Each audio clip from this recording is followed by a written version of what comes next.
Good evening, ladies and gentlemen. Your waiting, whether you're anticipating anything or not, is over. Right, starting from the beginning. Administration, fire evacuation procedures. There are no fire alarms scheduled for this evening. Therefore, if the fire alarm sounds, please evacuate the building immediately. The fire exit is located at the rear of this room. Go down the stairs and meet in the War Memorial Park. Please note this meeting is at last being webcast live on the internet. And the webcast will also be published on YouTube after the meeting. Mobile phones. Please can all members and the public switch their phones off or to silent. For the benefit of the members of the public attending, I would like to explain who everybody is around this table. My name is Councillor Paul Miller, and I am the chairman of this committee. Down the sides of the table to my left and at right are councillors who sit on this committee and who will be making decisions on the applications before us this evening. Immediately to my left and right are the officers who will be advising councillors. In addition, I would like to explain that the Development Control Committee is a regulatory committee and not a political meeting. The committee will be examining the evidence brought before us tonight and will make decisions based on planning reasons. We are guided by national and local planning policy and guidance. May I ask that all speakers, including visiting members, to speak clearly and to return to their seats once their presentation is complete and following any questions from members of the committee. No further dialogue between members of the committee and speakers will be permitted once questioning has finished. May I ask all committee members to avoid repetition and to keep any comments on each planning item to a maximum of 4 minutes. I understand that planning can be emotive and ask that everybody remains polite and professional throughout the evening. Now begin the agenda. Item 1 on the agenda is apologies for absence and substitutions. I'm aware that Councillor George is not with us this evening. And Councillor Harvey? Thank you. Councillor Grant is in for Councillor Cooper. Councillor Westbrook is in for Councillor Westbrook. Thank you. I understand that. Some people might be confused, but we understand it. Thank you. Declarations of interest. Councillor Leeks. Thank you, Chairman. I would like to say that on the Oasis, which is item 8, I will be speaking as a ward member, and then I shall vocate as the next door neighbour is a close friend. And on item 10, again in Tadley, I will be vacating the meeting because I have a property diagonally from it. Thank you, Councillor Leeks. There are no other interests, no urgent matters. Minutes of the meeting held on the 12th of September 2018. Are those agreed on matters of accuracy?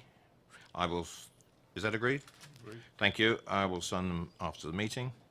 And we move to applications for planning permission and public participation. I would like to ask Ms. Davidson to come forward, please.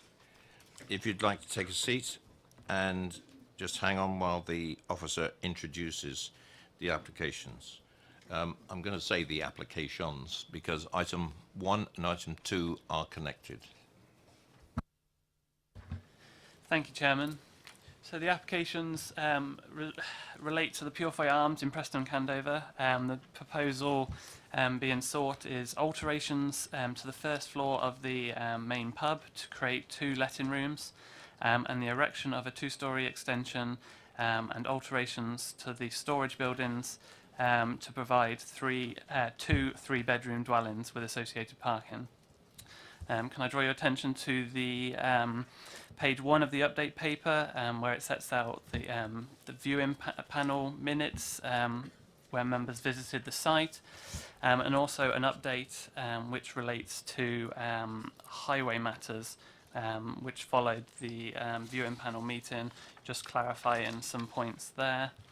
That has resulted in slight amendments to the wording of condition 16, which is set out there in full.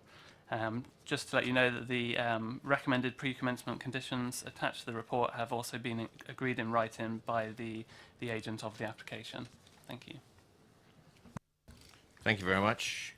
Ms Davison, you have 4 minutes to speak, and it's the silver button on the bottom there.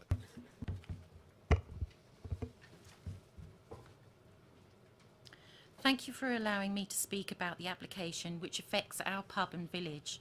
I'm speaking on behalf of not only the people of Preston Candover, but also of the outlying villages and hamlets, including my own, Axford, which rely on the Purifoy as a community asset. We're deeply concerned about the proposal, which we see as a short-term money-making exercise rather than a serious investment in the pub business.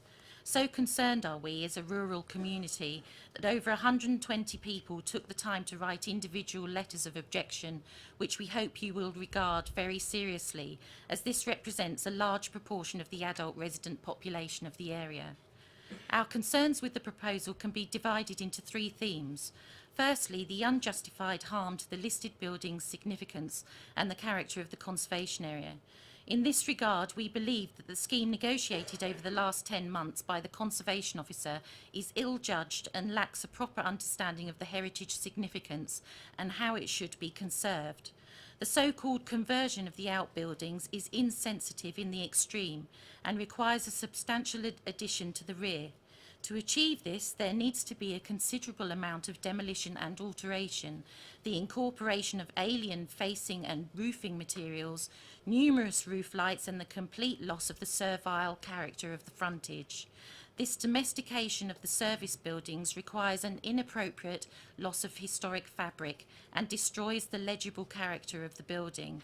This is even before the applicants tackle the outstanding issues required by condition. Such considerable harm to the heritage asset and conservation area should be weighed against considerable public benefit. There is none. Our second main area of concern is that there is so much left to chance to be negotiated later by condition. There are 30 of them, some of which have serious knock-on effects to the heritage asset if they are to be implemented. Several ask for details including floor levels, foul sewerage, protection from odour, bin storage and vehicle parking, etc. These should not be left to later because they have direct impacts on the listed building and its setting. Finally, we are deeply concerned about the lack of foresight being displayed by the planning officers.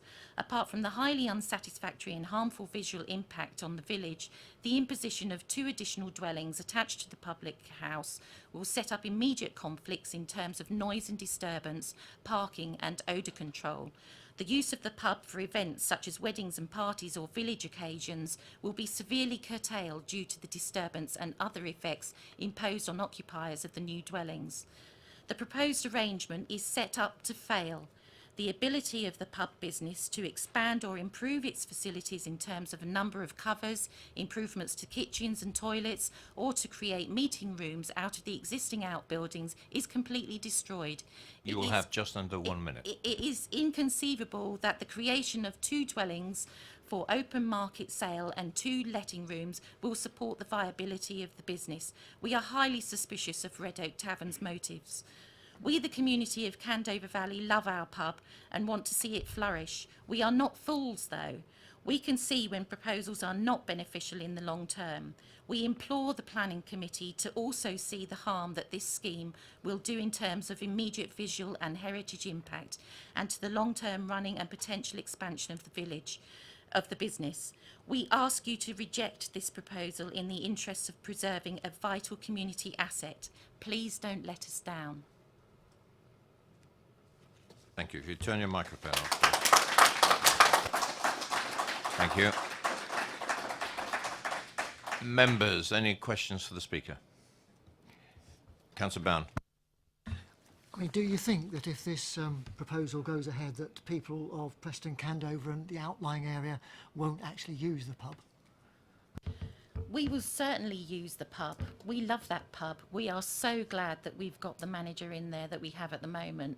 We love it. It's our only pub for miles around. I live next door to where the Crown at Axford once was, and we lost that. I actually lost contact with a lot of people because the pub closed. What we are worried about is that the ability to actually expand and make improvements to the pub by increasing the kitchen, which at the moment is tiny, or improving the toilet facilities, or even making a little side room for meetings, is going to be absolutely cut out of the equation, and therefore the viability of the pub in the longer term is not going to continue. We will be devastated if we lose our local pub. We're a really close community and we need that facility. It's actually been registered as an asset of community value because of that. Any more questions, members? Councillor Potter?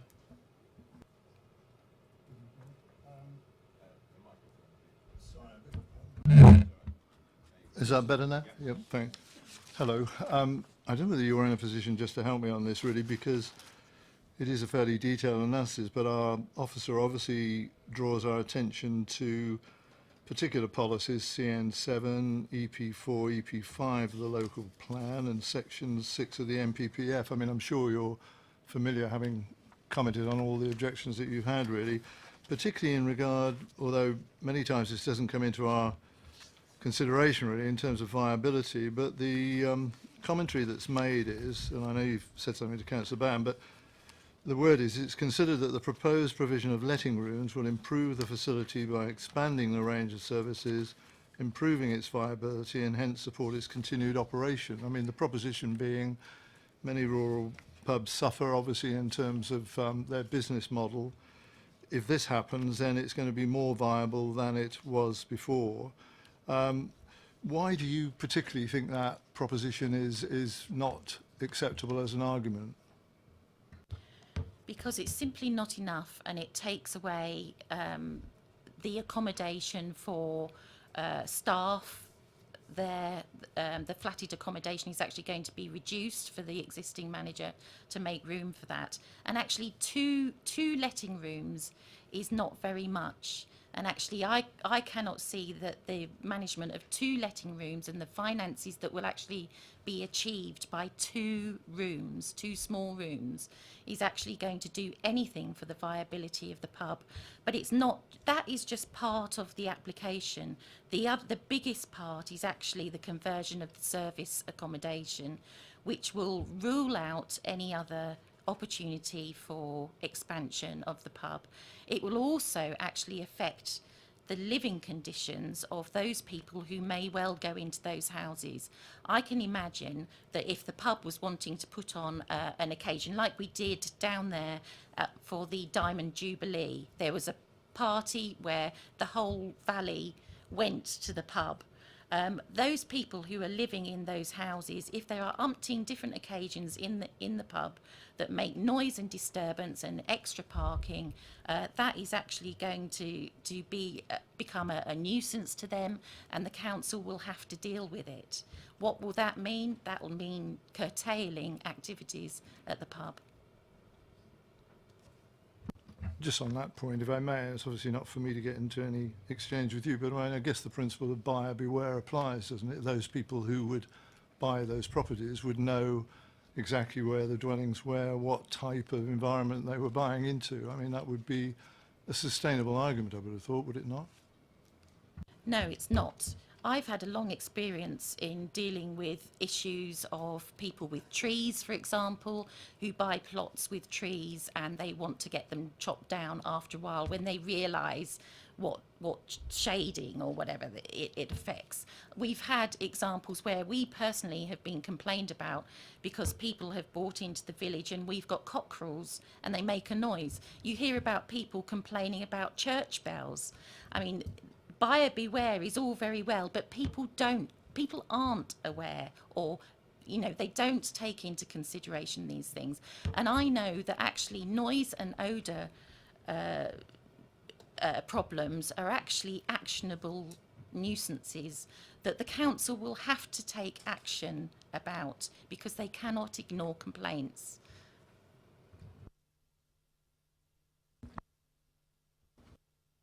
Any more questions? Thank you very much.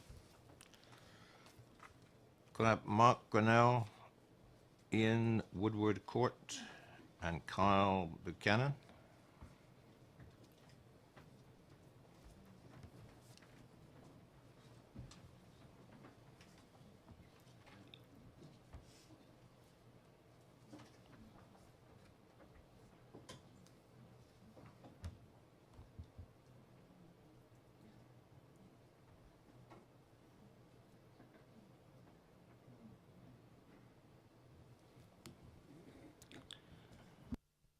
Gentlemen, good evening.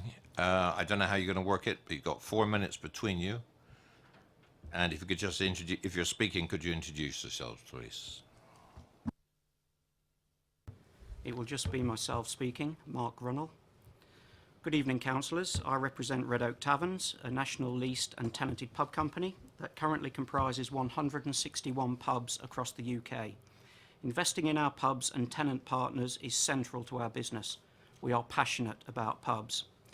CAMRA report that 19 pubs are currently closing every week. Many of the pubs closing are located in small villages. The key to survival is to find excellent operators that can pull in customers from further afield. Those operators are in short supply and hard to find.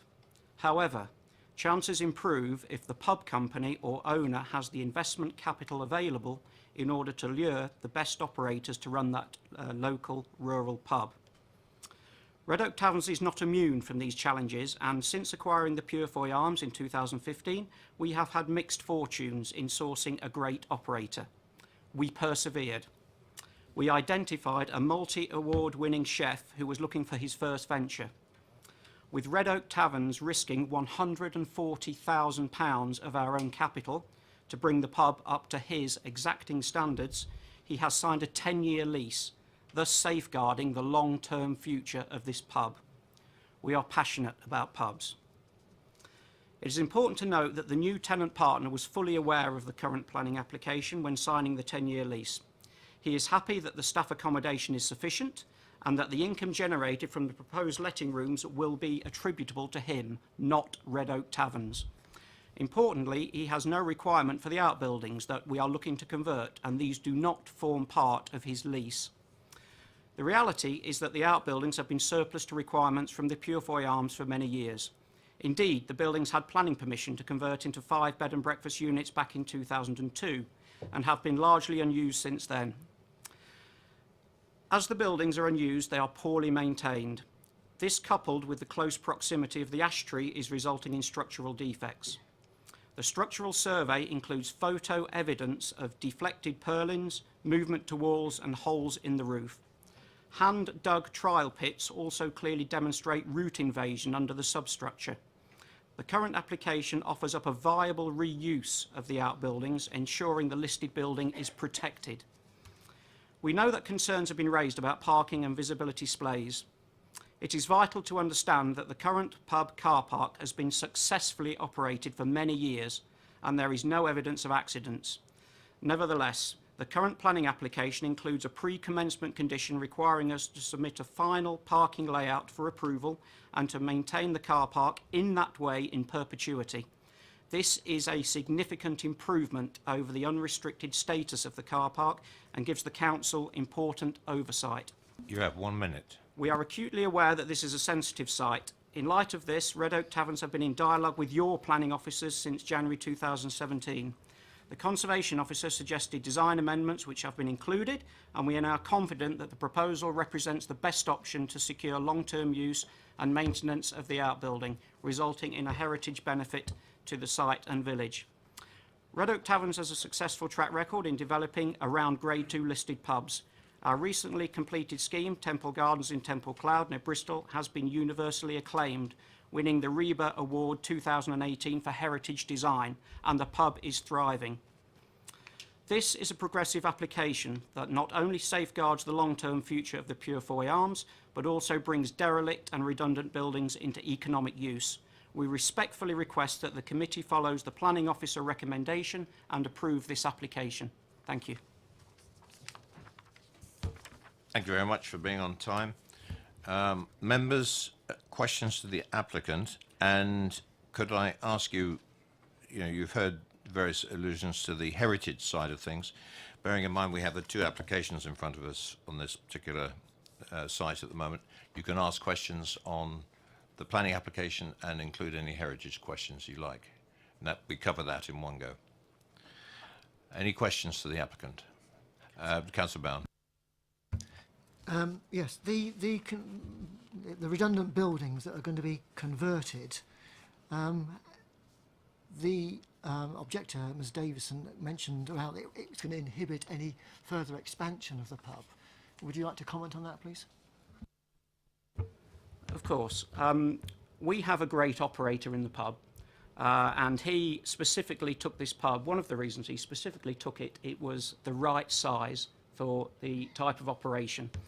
I mentioned earlier, rural pubs are fairly difficult to recruit for because the nature of where they are and the lack of footfall in the local area. To have a massive pub in such a small location would be a waste of a site, waste of a building. There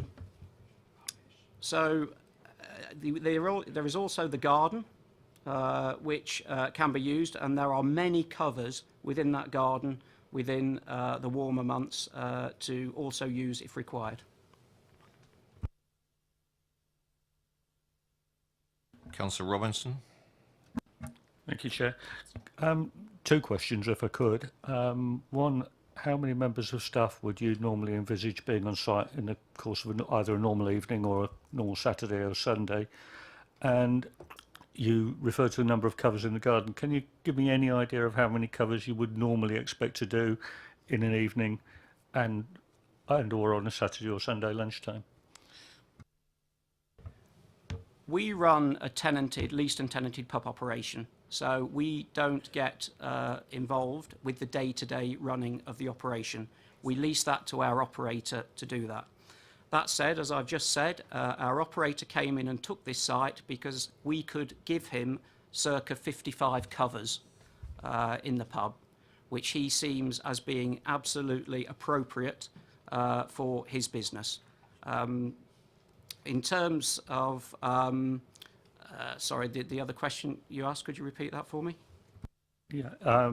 How many staff would you envisage being on site at any given time? Again, we don't generally run pubs, but in terms of bar staff and servers, you would perhaps have around 6 to 7 staff.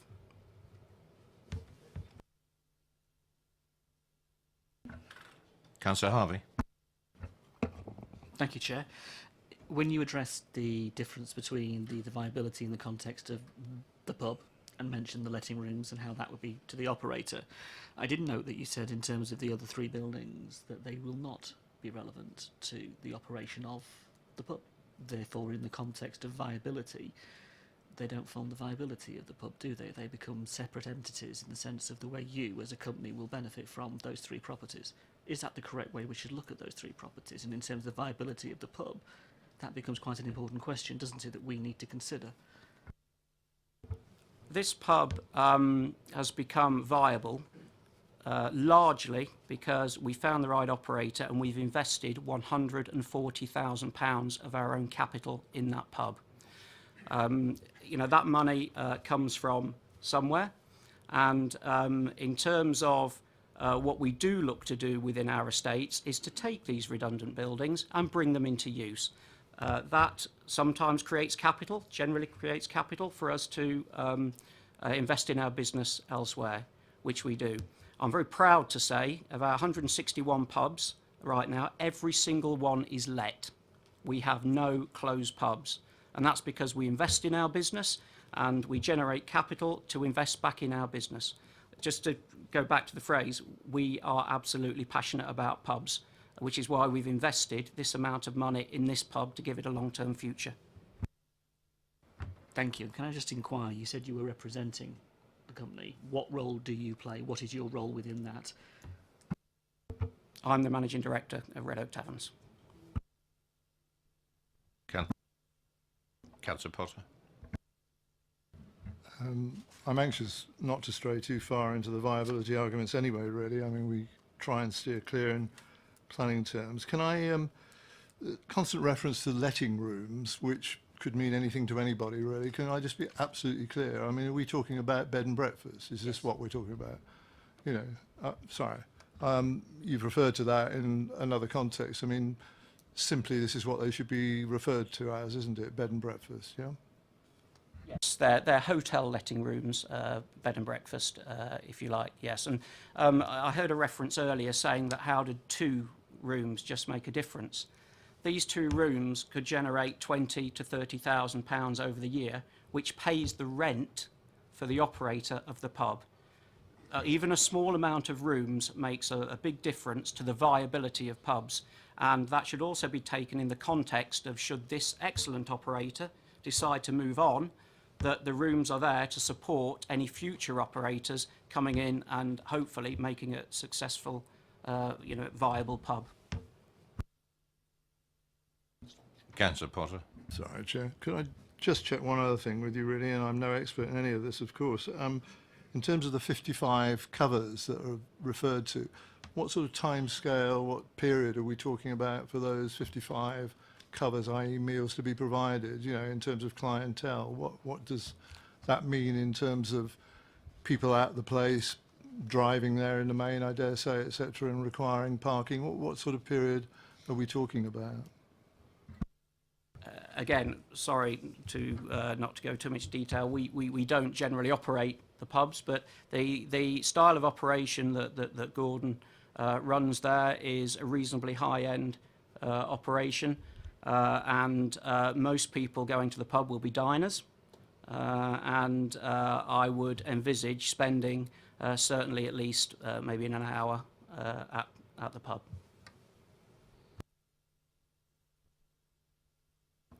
Any more questions, members? Gentlemen, thank you very much. Councillor Raphael.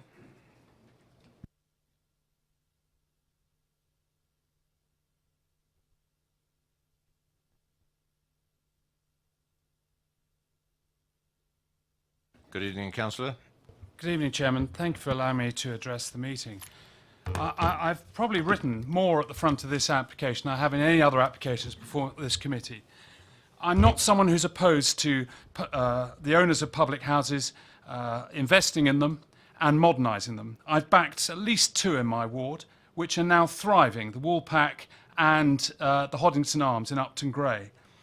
And the reason they're thriving is because they understand what the economic model is.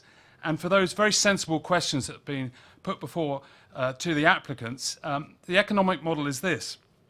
You need to have to be able to get staff. The applicant said rural pubs find it difficult to recruit staff.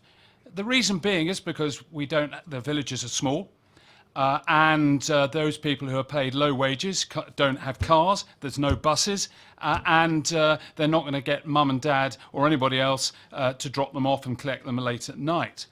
The way these other pubs get round it is because they have staff accommodation on site, because they work long hours. This application gets rid of staff accommodation.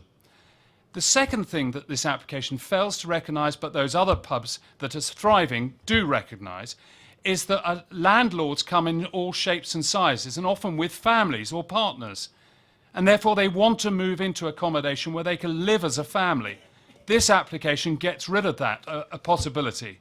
Thirdly, unlike what you might have perceived many years ago, with chefs being irascible types that drink too much and come running out of the kitchen with long knives, nowadays chefs cost a lot of money, and they often come with families too, because it is their main line of business, which they're very proud of.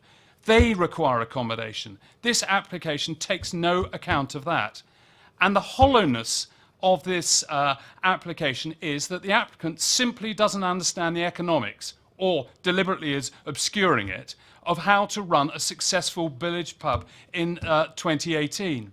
The economics are you have to get your staff in there, you have to pay them the right wage, and you've got to make sure that the restaurant facility is thriving. That's why the 2 other pubs I mentioned, among others in my ward, are absolutely heaving on a Friday and Saturday night, and often during the week, because they understand what makes it work.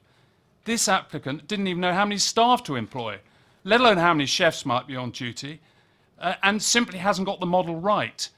And by stripping off the assets and putting the money straight into what seems to be a property development company's pockets, it will make that pub unviable for the future.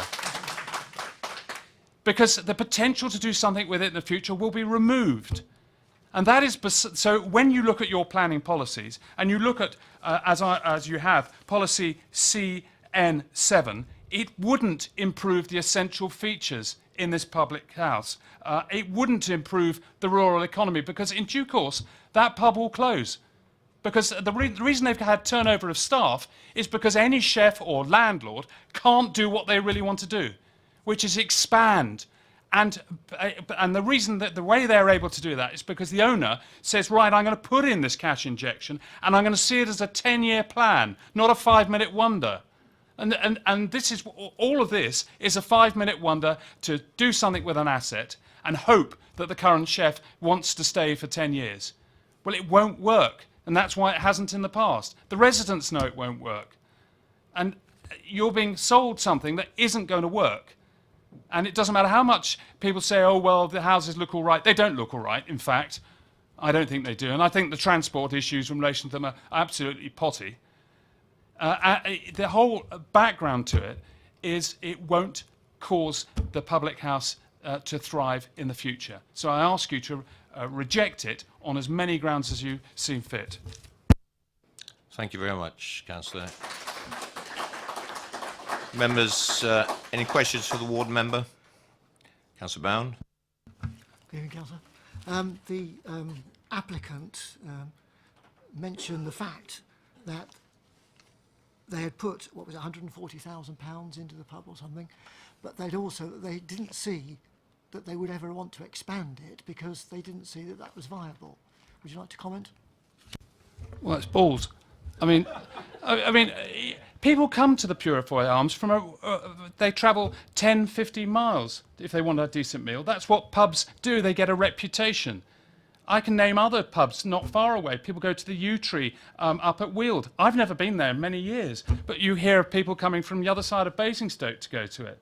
And I know of places that I go to in Berkshire from time to time. Reputation is everything. And you're not going to get the same people having supper there every single week, but you get people who want to keep going back every few months. And it will thrive with a good chef, a good reputation, the fact that people can get in there. If you can only sit a certain number of people and you're only doing one sitting and you can't get the staff, so therefore you can't serve people, and there are long delays, and the kitchen isn't big enough because they haven't modernised it properly, it will fail. And the chef who, if he's good or she is good, they'll move on. And that's exactly what's been happening. And it's not just 140,000, which probably only repairs the roof and does the lights. It's far more money that needs putting in if you're going to invest in it. That's why the Hoddington Arms had to have 4 people put their hands in their pockets who put in far more money than that to redo it. And I think the investors in the Woolpack did as well. Because it's about the business. And the business is about community life. And the people who invest in it want to see the asset thrive in the community. It's not all about profit. It's about profit in the terms of you don't want it to go wrong. And at some point you might want to sell your sharehold, hopefully, to get back what you put in it. But it's not all about profit. It's not all about saying, oh, well, we've got a good chef in there and we've sold some things and we're going to sell the houses, what, 700,000? And put in 140. That is not straightforward maths in my book. That's about taking the money out and putting it somewhere else, probably in people's pockets. And it can work, because it does work in my ward. And the same people who go to the pubs in Upton Gray and the pub at the Woolpack would love to go to the Purify Arms, just like some of the local residents would too, even if they pay lots of money for it. Because lots of money, once every so often, can be, in many people's book, is money well spent. You're obviously very passionate about it. I mean, but if they were to be very successful, they didn't use those redundant buildings and they were able to expand, would that not sort of overrun the village, and the heritage aspects of the village then would be detracted of? With respect, no. As I said in what I wrote, they had permission to convert the downstairs buildings into function facilities, and that's exactly what the Hoddington did. They expanded some side buildings and made them so that you could have separate parties and events in there, or it could just be an expanded restaurant. And they got rid of having a front bar and a back bar so you could open it up. All of that can be done, except they're going to get rid of it, so they won't be able to expand. And that's the potty part about it, because they could have let the rooms upstairs, which they had planning permission for, as you'll see some time back. They could have let them for staff if they wanted to, or let them on the commercial if they wanted to do that, or for B&B. so that they had the flexibility, but they would then have the function rooms for, I mean, to say, well, we can do wakes and goodness knows what, you're not going to do them in the upstairs room. As I said about mobility and accessibility, anyone who goes to a wake is bound to have elderly people, and they don't like going upstairs, some of them. And to say, well, it can all be held in the garden, well, what about people dying in the winter?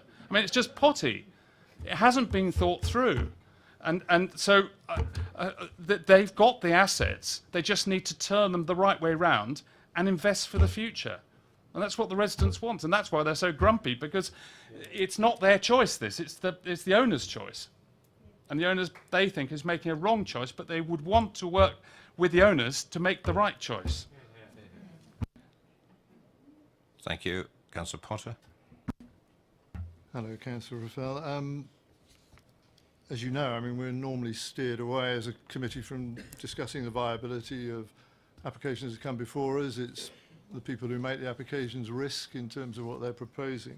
So it's quite unusual in a sense to get into the business plan of something of this sort really. But in terms of summary, I mean, our own planning officer, who clearly we have a great deal of time for and respect in terms of the consideration of the local plan and policies, is very clear in saying that this accords with CN7, EP4, EP5 and Section 6 of the MPPF. Now, you fundamentally disagree with all elements of that, presumably, do you? Well, if it threatens the viability of the pub, it can't be improving its facilities. So therefore it's contrary to policy CN7. If it threatens the viability of the pub, it can't be supporting the rural economy, because it won't be providing accommodation for staff that would be working there. It'd be taking away accommodation for staff. And the whole model just doesn't work. So economically, it won't be supporting the rural economy. So I don't agree with that. And as far as the appearance of of what's being suggested, trying to sort of blend it in as they've done, I think it's just bad design. But if they come up with some softer proposal, maybe that wouldn't have been my main objection. I just want to be simplistic about it, really, turning it on its head then. I mean, if the business model of those who are proposing this works, then by definition it would comply with the policies that are listed here by the planning officer. Is that right? Yes. That would be right, but they haven't proved a success so far with the public house, have they? And they haven't used these buildings. Well, it's not working at the moment. The Crown in Axford closed because it didn't have the right business model. Other pubs have been threatened, and once they got away from a brewery chain, they had to have the external investment put in. I mean, I know some of you understand this more than others on many occasions. Sometimes things need capital investment to get them right. And this is one example of that. And it's not about flogging off part of it to try and pretend we're making the other part better. That is not going to work. And the market for public houses has changed. It's changed from the fact that many people in the village don't all crowd in on a Friday night and drink loads of beer, and that's not where the publican is going to make their money. It's changed into much more food-related activity with pricey functions on occasions. This will not cause that to happen. And therefore, the viability, the model they're putting forward is not viable. It's saying very much, we'll tart up the existing setup, and we've got a nice chap running it, and it's going to work. Well, it hasn't worked so far, which is why the whole thing's not viable at the moment. For them to turn around and say, well, it will work, it's just wishful thinking, and without the capital investment.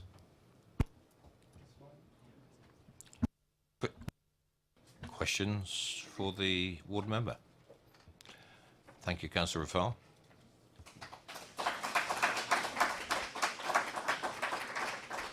Members, questions to officers? Councillor Robinson.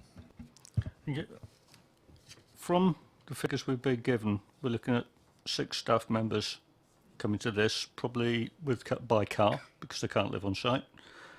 Probably 1 car from the tenant, 2 cars from the bed and breakfast clients. If they're doing 45, 55 covers, that's going to generate 15 cars, give or take, over that period. And then you've got some casual drinkers. What sort, or if you were starting from scratch, what sort of parking requirement would you be looking for on this?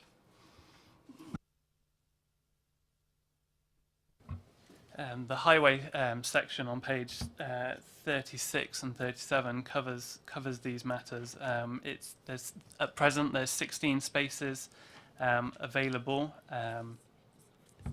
It's an existing situation.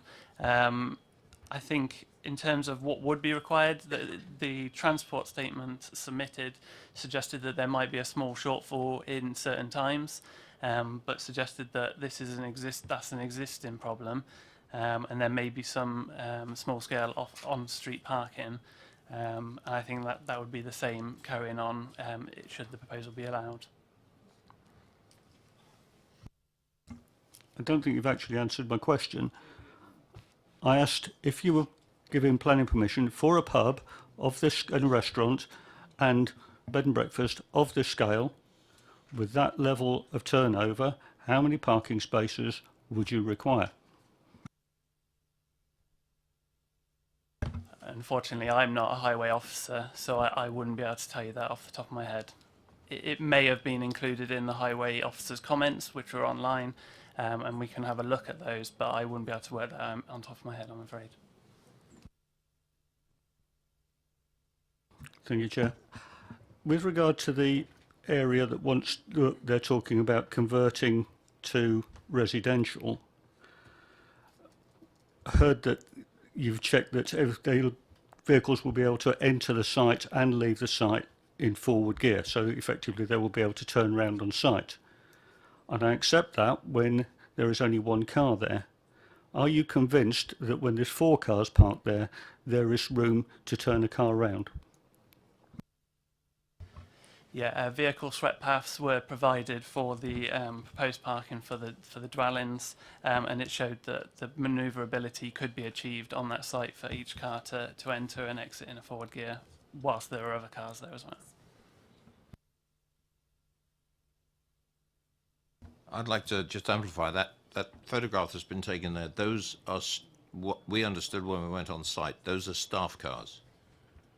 So they would be displaced and have to park in the regular car park because those are spaces allocated for the residents of those converted or intended to be for the residents of those converted buildings.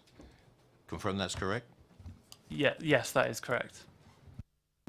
And as we again heard from some local people, I've heard certainly subsequently and on the day, that there's extensive off-road parking does occur at the pub anyway. So all this is going to do is exacerbate that. Is that acceptable by the transport highways officer? The highways officer has raised concerns in relation to this development as set out in the report. So that, you know, there was an issue that the transport statement didn't appropriately cover the parking issue, and that was raised as a concern by the highways officer. So yes, that would be the case. Thank you. Any questions? Any more questions for the officers, please? And I'm trying to encompass both aspects of the application. Yes, if you could. Officer's going to comment on the parking standard. Yep, so the recently adopted parking standards in regard to eating and drinking establishments, of which public houses would be included, the requirements are 1 space per 5 square metres. It's not done on number of staff or number of covers. Unfortunately, I don't know what the overall square meterage is of the property, or whether we have that before us. But just to emphasise, it's not based on numbers of staff or covers, etc. It is worked out on the actual usable floor space of the establishment itself. It's not a conclusive answer for you, but just to give you some idea of what the standards are. Right, thank you. Any more questions? And I'll move to debate. If we get any more information, I'll come back to it. And I'd like to cover both the heritage side of things and the application for the development as well. Who'd like to kick this off in debate? Councillor Robinson. Thank you, Chair. There's three parts to this application, in my view. There's the conversion of the existing rooms upstairs to bed and breakfast to accommodation, which removes staff accommodation. There's the extension out the back. We've heard all sorts of things about viability on that, and I really can't add anything to what's been said on that. But my biggest worry personally with this is the parking situation. We looked at it the other day. I was actually down there again today. The area which is going to become residential is now designated for staff parking and deliveries.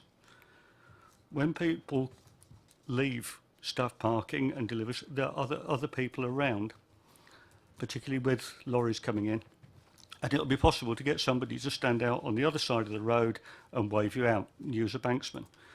If you're a resident there, you're not going to want to get your wife out of bed at 7 o'clock in the morning when you will go to work, or your husband out of bed. I don't want to be sexist. You're not going to want to get out from watching telly because your kids are going out at 9 o'clock at night or 10 o'clock at night like mine do. You go out on your own. You don't want to be watched out. And that is a very, very dangerous bend. And the update paper says the visibility displays do not fully accord with the required distances set out for a 30-mile-an-hour road. Well, do not fully accord. Well, they either do accord or they don't. And they don't. It's as simple as that. Exiting from that car park, what will be the residents' car park, is extremely dangerous. I took a lot of trouble to look at it today. It's horrendous. There's a bus shelter in the way looking to the left. There's a building in the way looking to the right. You can see the building now. It's on the screen in white. It's dreadful. It's a road accident looking for somewhere to happen. The other side of it, looking at the map plan I've got in front of me, it shows 12 car parking spaces. Well, I had a look at that today and I would have said 10 absolute max. More like 8, allowing for the way people actually park, because people don't park conveniently and neatly and parallel. 8 parking spaces. We can have 6 staff cars there for a start, and probably 1 car or maybe 2 cars from the tenant of the pub. You can have 2 cars there for people who are in the bed and breakfast room. So that's 9 spaces gone before you start with anybody coming for a meal or any drinkers. None of the staff are going to live on site. I would think very, very few people walk to that pub. So the parking requirement is horrendously understated. It's on a dangerous bend and it's opposite a junction. And if for that reason, no other reason at all, we should refuse this.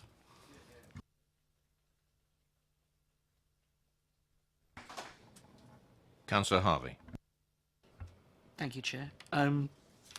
Listening to the residents, listening to the councillors, and also hearing from the applicant, I have a number of really points that lead to concerns, and a number of concerns, really. I think, one, I'd like to say, at least the MD of the company concerned had the bottle to come along and sit in the chair this evening, and I would commend that. At least you actually had the person here and not a planning consultant and not somebody else. That's why I asked the question. I wanted to know, were they really the applicant and not just some of the applicant's representative? So at least we should respect that, at least in terms of hearing from them directly.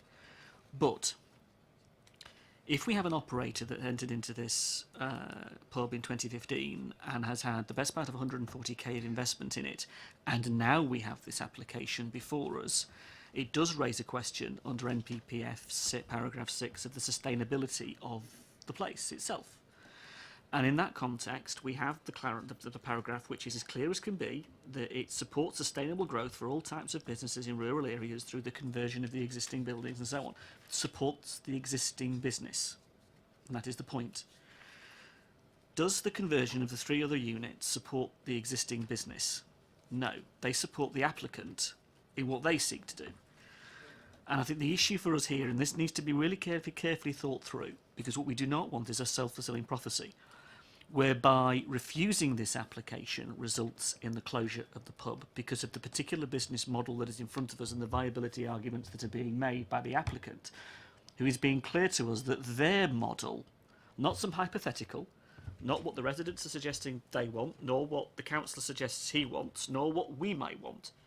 They are the applicant, it is their business model, and they are saying that fits them.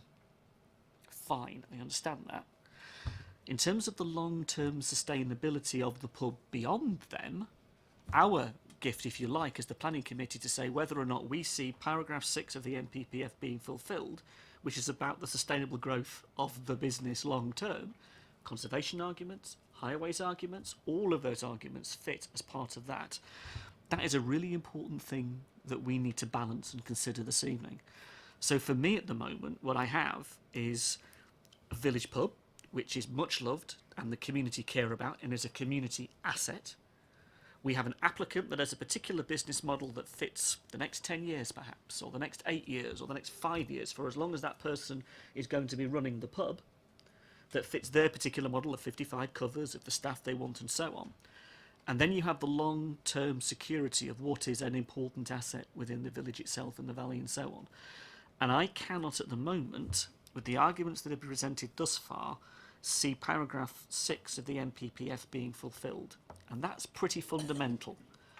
If we cannot see the long-term sustainability of the pub, and I can talk with some personal experience in that regard, in terms of seeing somebody go through trying to turn a pub around and using the gastro element as the vehicle to achieve that, but requiring, because of business models not always being well thought through, or circumstances leading them to need function rooms, bed and breakfast, and constantly having to adapt the businesses to the environment they find themselves in, unless we can satisfy ourselves that the sustainable growth is going to be achieved, I don't see how we could approve this in its current form. The applicant said it.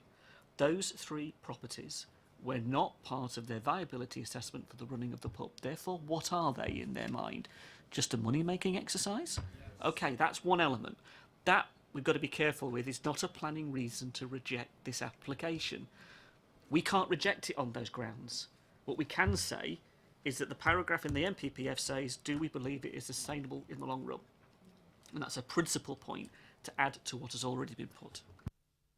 Thank you, Councillor Harvey. Could I ask the public, I don't mind you having the occasional applause, but please don't shout out anything. I know this is a very sensitive issue for you all, so I'm not decrying that one a little bit, but we just want to move on. Councillor Harvey, I'm going to correct you on one thing that you said. It's accuracy of numbers. It's 2 properties that are being converted in this, not 3. That's just pure accuracy. And it's Councillor Bowden next. Thank you, Chair. The parking, first of all, I mean, I sort of concur with what Councillor Robinson has said, in part, except that those buildings already exist and they could be storage buildings and they could have lorries or whatever coming in and out on a quite a regular basis. So, yes, it would be difficult for cars perhaps to get out safely, but on the other hand, if they were storage buildings, they would equally be dangerous, but there's nothing you could do about it because they were there and they could be used as such. I was going to sort of comment somewhat along the lines of Councillor Harvey, but Councillor Harvey has put it already in a much better way than I ever could do, so I will leave it at that. Any more comments in the debate? Any more? Councillor Potter, yes, certainly. I mean, it's not like Councillor Ruffell to understate things really, but in terms of his preamble that he wrote for us, it starts off by saying this application is far from straightforward. Well, that certainly is the case really, and he sets out, in a sense, the either-or, nearly the either-or arguments of this really, but I have to say I agree with him in terms of his conclusion that this proposal potentially, probably, I think, would harm the long-term viability of the Pure for Arms, and If that led to its closure, it would make it clearly very important, and this significant asset would be removed from Preston Candover. Now, as I said to him, really, our planning role oftentimes isn't to stray anywhere near the viability arguments, really, of any of the applications that we consider. If an applicant wants to make an application for a business use of something or other, and it satisfies other planning criteria, that's the limit of our observations normally, but except in a way, I think public houses are somewhat different, aren't they, in terms of their importance to local villages. And by definition, and Councillor Raphael again says this as well, really, this is, whichever way you describe it, a leisure provision, really. And if the any approach to that should be really on the basis of how can I enhance this leisure provision, make it more attractive to its clientele, both within the village and beyond. And I don't think these proposals do that. And I understand, I think, the sort of business models, and we're all reminded of a need to make profit on anything that we do, obviously, in terms of the society in which we live, and selling houses, obviously, for profit for this particular company is a worthwhile principle. I'm sure that they're engaged in many areas. But if that isn't going to be used consistently, I think, for the well-being of the pub itself, and I don't believe it would be, then I think potentially the long-term harm could be quite significant. I don't think it satisfies the test that we need to be satisfied under the planning policies that I exchanged a comment with Councillor Raphael. And if it doesn't, then I think we've got legitimate reasons to reject the application. And I regret that in the context of, obviously, the professional advice we've received, really.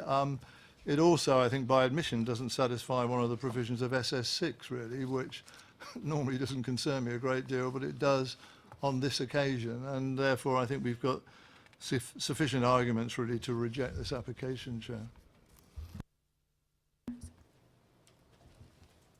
Thank you, Councillor Potter.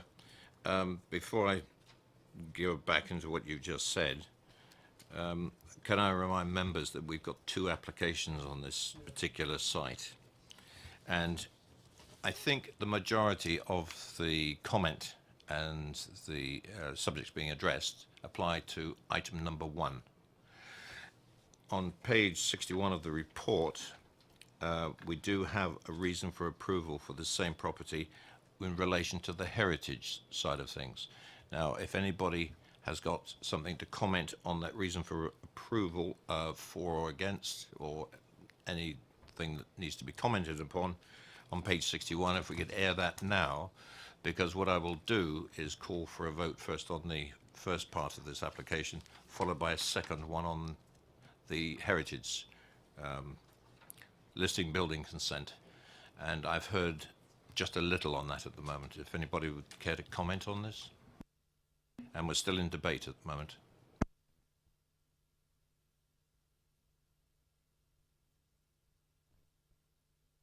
Councillor Potter.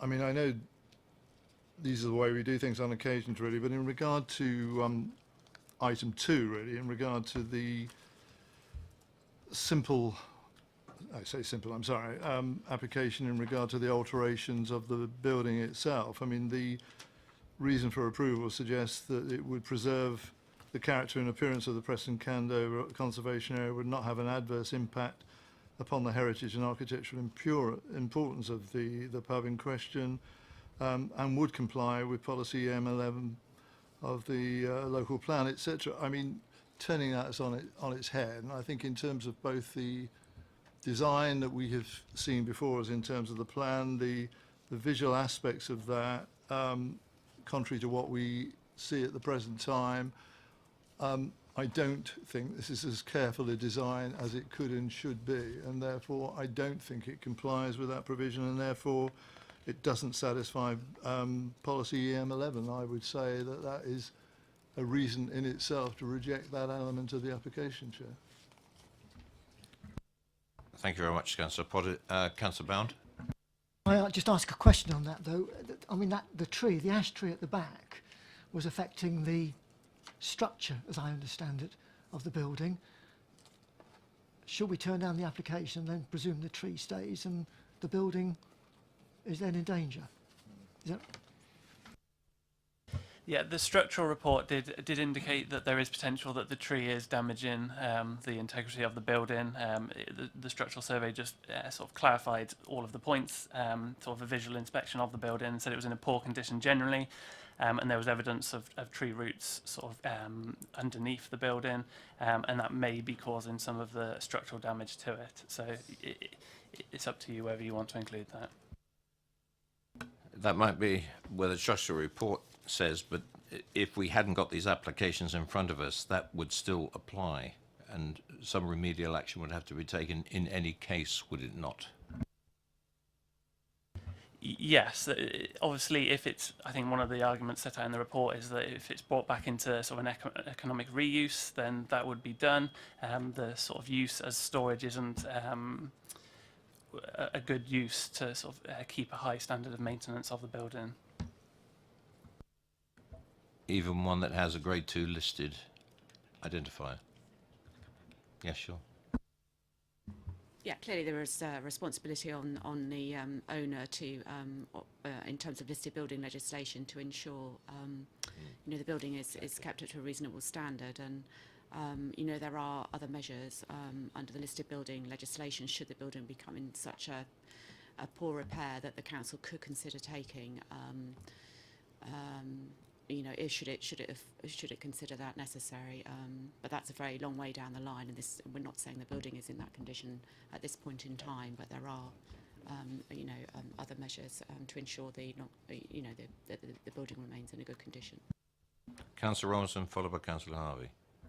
Thank you, Chair. I'm on the tree appeal panel, and it's a pity Councillor Mike Westbrook isn't here today because he chairs that panel.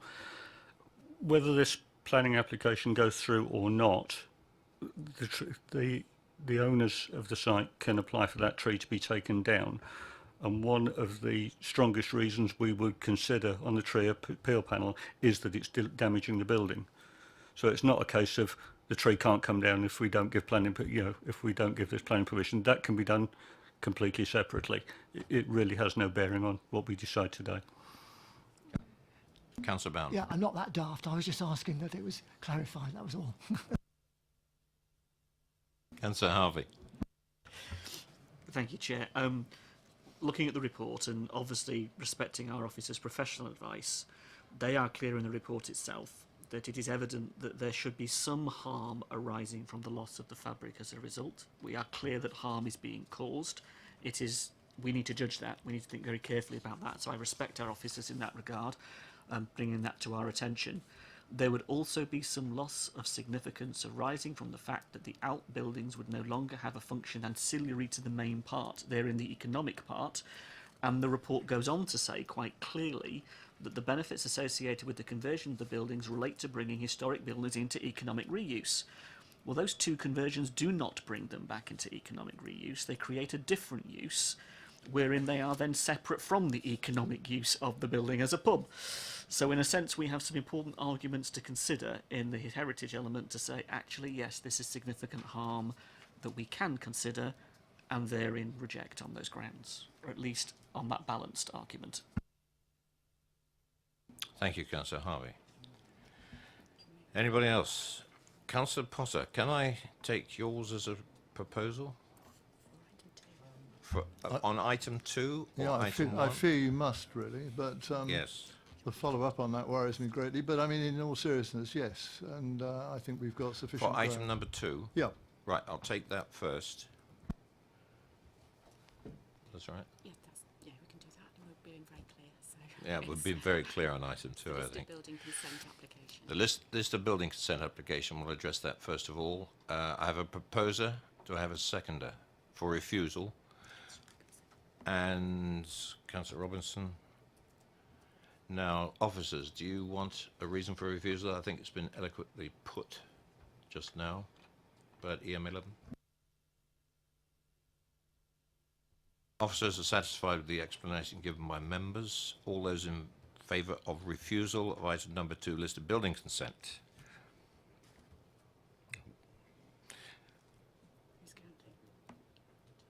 Okay. That's unanimous, and that is lost or is refused. Officers?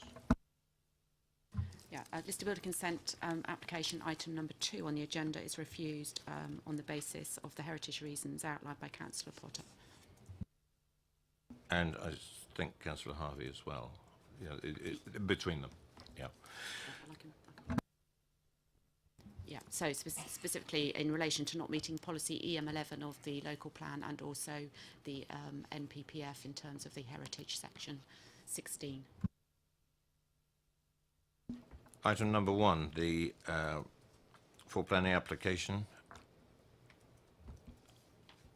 I haven't, well, I've heard various comments. Do I have a proposer for either approval or refusal? Councillor Robinson? I propose it for refusal. It contravenes CN 9B and C and EM10 2E, amongst others that other people might like to add. Do I have a seconder? Councillor Sherlock? Any amplification or reasons for refusal, Councillor Sherlock? Or we... Hang on, I'll ask officers.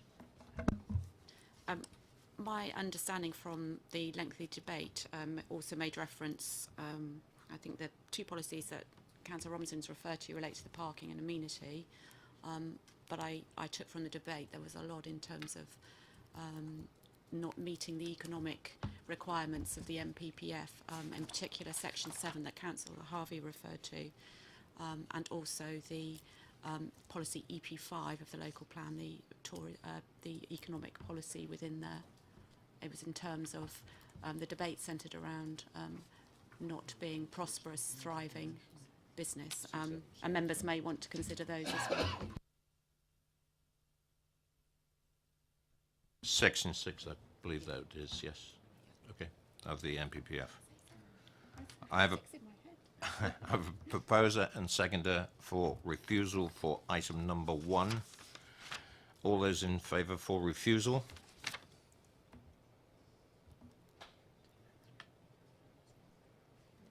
And unanimous. That is approved for refusal. Officers? Thank you, Chair. So application number 1, 173772, has been refused, and that is on the grounds of highway issues in terms of CN9 and EM10, as well as the viability issues discussed by members. And can I have a list of the policies? It was EM10 amenity. Section 6. Yeah, so not meeting section 6 of the MPPF and the policies set out in our local plan. And in terms of EM10, it was section 2 in terms of amenity. Thank you very much. Thank you very much for your patience, ladies and gentlemen. I'm going to move on to item number 3.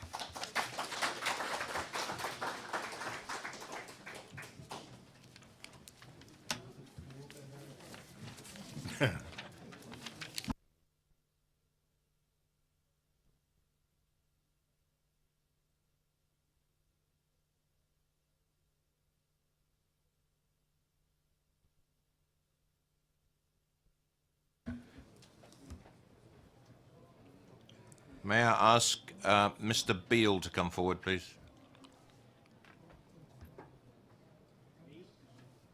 Neil, I beg his pardon. Barry Neil. Barry Neil. Sorry, Barry.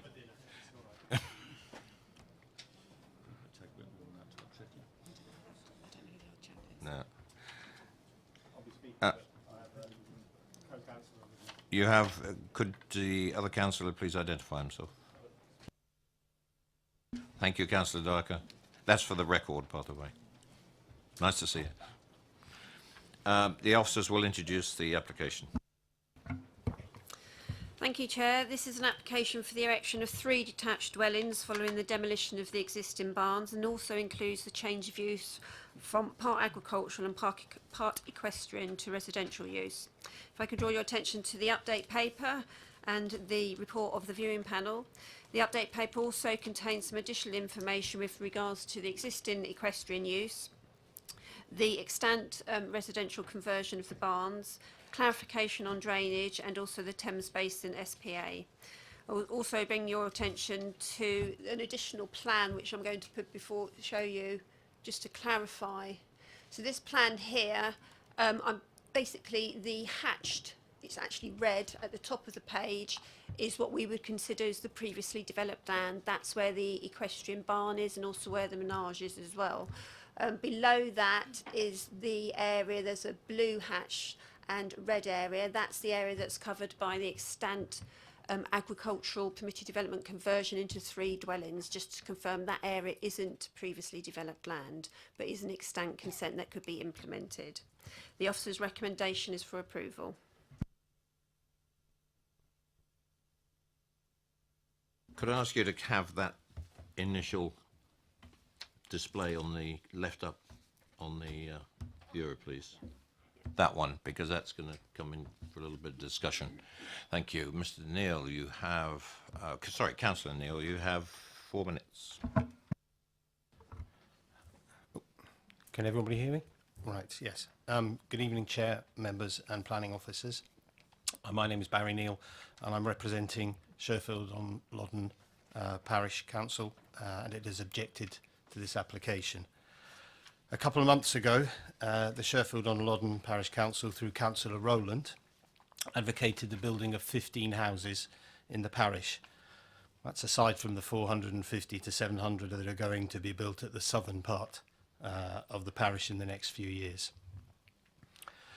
3 extra houses shouldn't be a problem to the parish, especially seeing as the community infrastructure levy, now operating, will give 20% of the £170,000 due under this proposed development to the parish.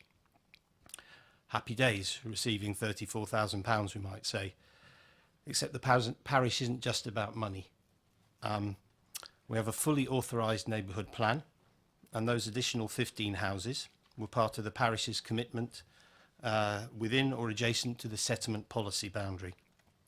The proposal to form a gated enclave of 3 exclusive large houses doesn't fit anywhere in that neighbourhood plan as voted on by our residents.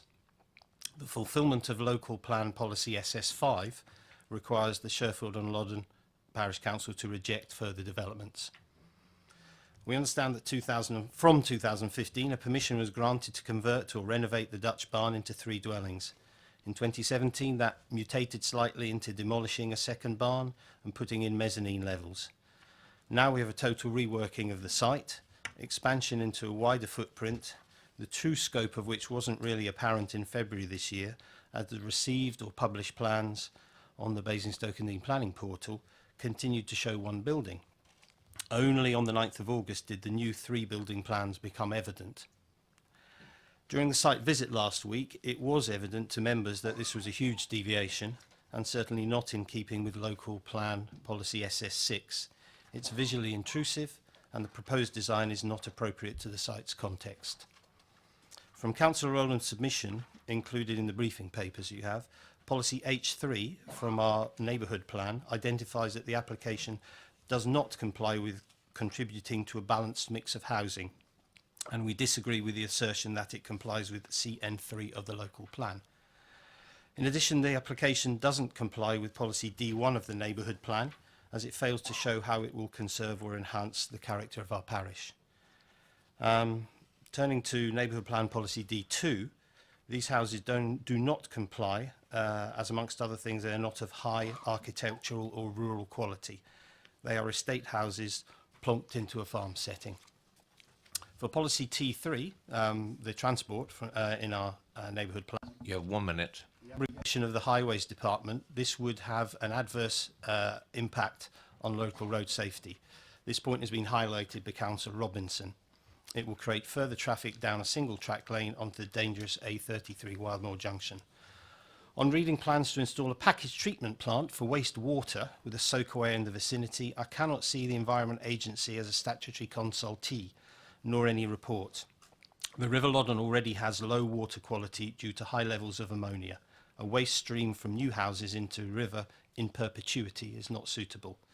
These units are not 100% operationally efficient or effective, and who will be monitoring the performance in 2019, 2029 or 2039? In summary, no wonder the applicant is asking to build 3 impressive houses instead of the barn conversion previously approved. I'm sure they've done their costings and couldn't make a profit on it. However, putting 3 times £1 million plus houses is contrary to both local and neighbourhood plans. Could you and wind up, please? Sherfield on Loddon Parish shouldn't be the ones counting the cost afterwards. We're ready to answer any questions you may have. Thank you. Councillor, could you, that's it. Members, any questions for the Parish Council? Questions for the Parish Council? Councillor Bowen. I might have missed it, but did you object to the barn conversion? Yes, that was at the beginning. Yeah. Anybody else for questions? Thank you, gentlemen. Thank you. That's it.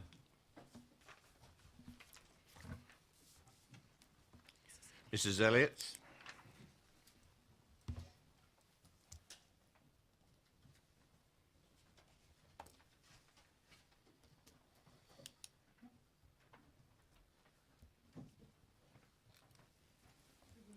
Good evening, Mrs. Elliott. Okay. You have 4 minutes. The microphone switch is right at the bottom there on the bottom of the pedestal, the silver button. That's it. Okay. Thank you for the opportunity to say a few words about this proposal. I am asking that you reject it, please. It's going to affect us most of all because it's 8 metres from our fence. My first point, I've got 3 really. My first point is that where we live, overlooking the bit of land between the Loddon and the Lyde, is a very special, distinctive, historic landscape, which I believe in the local plan is the sort of thing that the borough wants to protect. When I look out of my bedroom window at night, it is pitch dark and silent, and we're only 10 minutes from the centre of Basingstoke. That has to be a very valuable asset to the borough, I believe. So apart from the noise and the light pollution from these buildings affecting that landscape, it's obviously going to have an impact on us ourselves. It's a farm environment, it's farmland and it's a farmyard. We have pigs and sheep ourselves and a very noisy cockerel. That's going to be 8 metres from these buildings. I think the whole character of the area will change into a sort of suburban type environment rather than a farm environment. That's the first thing. The second thing I wanted to say was that I believe it's a completely unsustainable proposal. I believe it's policy C9. Development should seek to minimise travel and promote opportunities for sustainable transport modes, improve accessibility to services and support transition to a low carbon future. I don't believe it does any of that. I've walked to Basingstoke myself and it takes an hour and a half over countryside. It's a long way to cycle to anywhere that you need to go, and the traffic on the A33 is so dangerous you wouldn't want to cycle on the A33. And the bus service is minimal. It's about once an hour, I think. I've sort of given up with that, really. Wildmoor Lane itself is unlit. It's very narrow. People are informally passing each other so that the road surface is breaking up. People from Sherfield Park happily come and walk their dogs and run, use it as a circuit to run, and that's obviously quite dangerous. It's a very windy road, so I think doubling the amount of traffic that would come from our end of Wildmoor Lane would be a bad thing. And then when you get to the end of the loop that is Wildmoor Lane and to the 2 junctions onto the A33, they're both, I believe, identified as traffic accident hotspots. So I just can't see the sense in it. Finally... You have 1 minute. Okay, finally, my area of work is rivers and farmers and such like, pollution. The River Loddon has not met good status under the Water Framework Directive. One of the issues is phosphates. These 3 houses are going to discharge directly into the river. Package treatment plants, because they go directly through a pipe into the river and not through the soil, don't strip out phosphate, so they will be loading additional phosphate into the River Loddon. I think that's all I had to say. Thank you. If you could switch your microphone off, please. Thank you. Members, any questions for the speaker? Councillor Bound.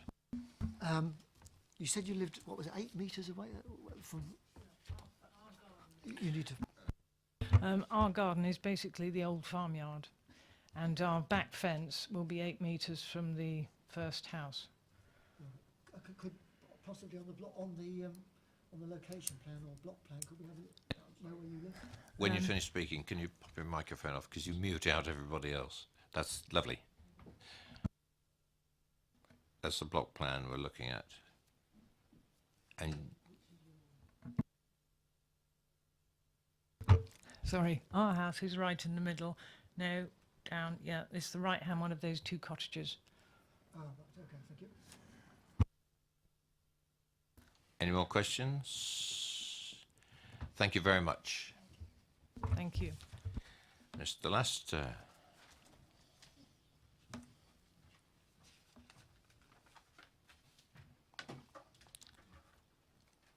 Good evening, and I hope you had a good holiday. Good evening, and thank you very much. I did. Thank you, Councillor, and thank you, you and the viewing panel for visiting the site on Friday. Sorry I wasn't able to join you, and sorry that the applicants are not able to be here tonight. As pointed out in the officer's very thorough report, which I commend, the applicant site is partly brownfield and partly greenfield. The greenfield site comprises an agricultural barn with an extant permission to convert to 3 dwellings, having a combined floor area of 465 square metres. That permission was granted by the Secretary of State under Class Q of the GPDO, which has since been amended to allow the conversion of such buildings to up to 5 dwellings and up to 865 square metres. The other part of the site contains an equestrian building and manege, so falls within the definition of brownfield land, where, subject to complying with various criteria, housing development may be permitted under policy SS6A. As detailed in your officer's report, that is the context in which this application must be considered. So whilst there may be scope to create more than 3 dwellings under Class Q and or policy SS6, my clients do not wish to increase the housing numbers on this site. Instead, they propose to redevelop both parts of the site to create an attractive development of 3 individual houses that we say would be much more in keeping with their surroundings than the existing rather unattractive asbestos-clad barns. That view is shared by your officers, with whom we have negotiated to agree various amendments and enhancements to the original scheme. So this site can and will be developed for 3 houses, and that is a very material consideration. There can be no in-principle objection to the development of 3 dwellings on this site. In my view, the key question that needs to be asked and answered tonight is whether it is preferable to convert the barn in accordance with last year's permission, or to demolish that unattractive building, plus 2 others, and to erect 3 new dwellings that your officers say would result in high-quality built environment that could be successfully accommodated without detriment to the landscape or visual character of the surrounding area. Your officers also confirm there will be no adverse impacts in terms of traffic, biodiversity, the relationship with neighbours and all other material considerations. Some members may recall a similar situation at Humbley Grove Farm in March last year, where there was an extant permission to convert a barn to a dwelling. Having obtained consent under Class Q, the applicant then proposed the redevelopment of the site by the erection of a 5-bed dwelling and garage. On that occasion, this committee agreed that rather than convert an ugly barn, it would be preferable to erect a new build dwelling and to remove various other structures in order to improve the visual appearance of the site. Permission was duly granted. Whilst all applications must be determined on their own merits, I believe we are following the Humbley Grove precedent, and the scheme offers real benefits that would justify a similar decision. I therefore ask you to approve this application in accordance with your officer's recommendation. Thank you. Thank you very much. Members, questions for the applicant? Councillor Potter. Mr. Laster, can I, just to help me out really, in terms of the plan that we've got in front of us really, and with all the descriptions that we have, in terms of the extant approval dating back to 2017, what do you say is the site area covered by that extant approval of those areas that we see in front of us shaded in different ways? What do you say was covered by that 2017 permission? It's the southern, or the lower half of that plan that's not hatched, in fact. Right. Yeah, and a bit more because the access was included as well. So, by definition, that's the limitation then of the approval that was given 12 months ago or whatever, yeah? Okay. Yes. And in regard to what we saw when we visited the site, the agricultural buildings, the somewhat unsightly steel structure buildings, really, I mean, the commitment is given in our update paper by the applicant, but presumably you endorse this. The intention is actually to use those and convert those into 3 dwelling houses. That's right, is it? I mean, I just wondered how that was going to happen, how you do that really with those steel structures. The details were duly approved a year ago, and we would convert it in accordance to those plans. Full details were given and approved. I mean, thank you, Chair. I was just going to say, I mean, it's my time of life, really. My memory is not what it was, but certainly I don't remember seeing details of that. If they do exist, that's fine, actually. It was just the... Okay, that's fine. So that really is, in fairness, Mr. Lester, making use of the existing steel structures and converting them in the way that's suggested on those elevations, really? Oh, yes. Right. Okay. Come up. Yes, Well, that is this never came to committee because it was PDR. So, well, that's the first time any of us have seen this.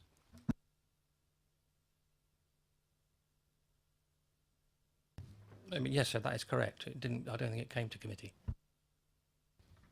I mean, just as an observation, really, Chair, I'm impressed, really. I mean, looking at them the other day, I wouldn't have thought that was possible, but it obviously is. So I'm much more relaxed about where we are on this, I think, really. I tend to agree with you. Well, I say I'm relaxed, but it was a challenging thought in my mind of how that conversion could take place. Let's put it that way. Anyone else questions? No, thank you, Mr. Laster. Now, we have one of the ward members is present on the committee. The other ward member couldn't come along tonight, but has a statement, and Councillor Sherlock will read the statement from Councillor Mr. Rowland for the record. If I could ask you to read that out, please, Councillor. Thank you, Chair. Good evening, Chair. I am unable to attend the DC meeting due to being on holiday. However, I would like to submit this representation to be read. I am concerned that this application has been recommended for approval without due consideration to the planning history and the Sherfield-on-Loddon neighbourhood plan. In the officer's report, it outlines that this application is compliant with policies in the Sherfield-on-Loddon neighbourhood plan. However, both the parish council who is responsible for the neighbourhood plan and myself as ward councillor actually used the policies as a reason for refusal. The planning history of this site shows that previous development of this area was refused. Now with the design, matter of opinion and taste, which is wholly inappropriate for a rural location, is deemed to be okay. I am also concerned about development of such sites which do not wholly comply with SS6 of the local plan and H1 of the Sherfield-on-Loddon neighbourhood plan. I submit that we should not be considering developments that do not wholly comply with such policies as this is why the policies were created in the first place. The safe and suitable access is a matter of opinion once again, which, given the lack of a holistic view of our traffic in the borough, concerns me greatly. Rural locations are not meant to have a large number of traffic movements on them, and I feel that, as always, this has been taken piecemeal, and comments from Councillor Nick Robinson not given enough consideration. This is not access from a highway, but small lanes with limited visibility. The development has not fulfilled a housing requirement, as the Sherfield-on-Loddon neighbourhood plan clearly states. Thus, the evidence total demand is for approximately 48 units of housing, the majority of which, 77%, are 1 and 2 bedroom properties. The largest single reason for wanting to move house was to downsize, which suggests that the evidence needed for 3 or 4 bed properties, 11 in total, could be met by downsizers vacating the larger properties, which results in a net need for 37 houses having 1 or 2 bedrooms. Additionally, the recent application 17/03849/FUL at field adjoining the White Hart Reading Road is for 2 2-bed, 11 3-bed, 1 4-bed and 1 5-bed dwellings within the settlement boundary of Sheffield-on-Loddon, which includes all housing mixes as well as affordable, negates the requirement for these 3 large market dwellings. There are a number of conditions associated with this recommendation. I have concerns about the enforcement of them, such as biodiversity due to the special protection area and cycle provision, which seems at odds with the traffic statements. I feel that conversion is one thing through permitted development, but this sort of demolition and development is quite another, and I would urge the committee to refuse this application. Thank you. Thank you, Councillor Sherlock. Appreciate that. I think we all listened to that and took it in. Councillor Robinson, Nick Robinson. Thank you, Chair.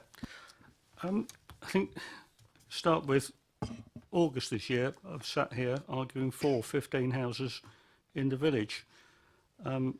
So what is the difference with these? Well, the biggest difference is they're not in the village.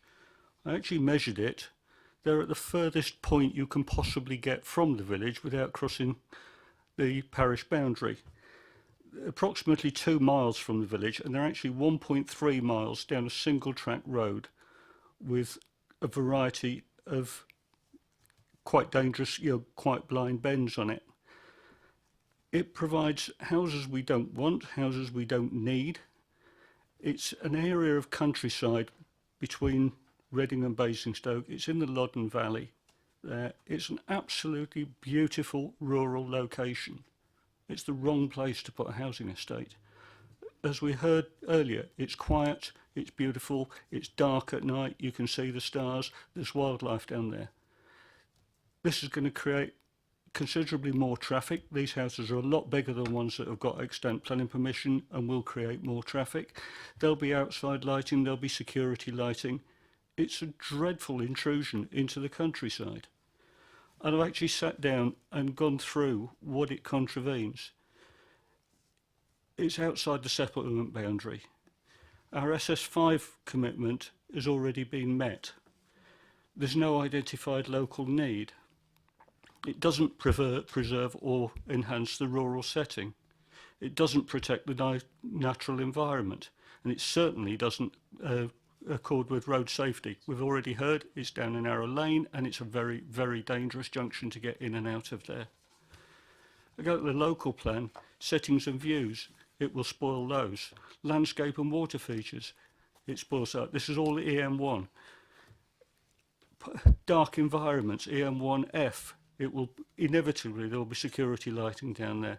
EM1H, character of the River Loddon should be protected.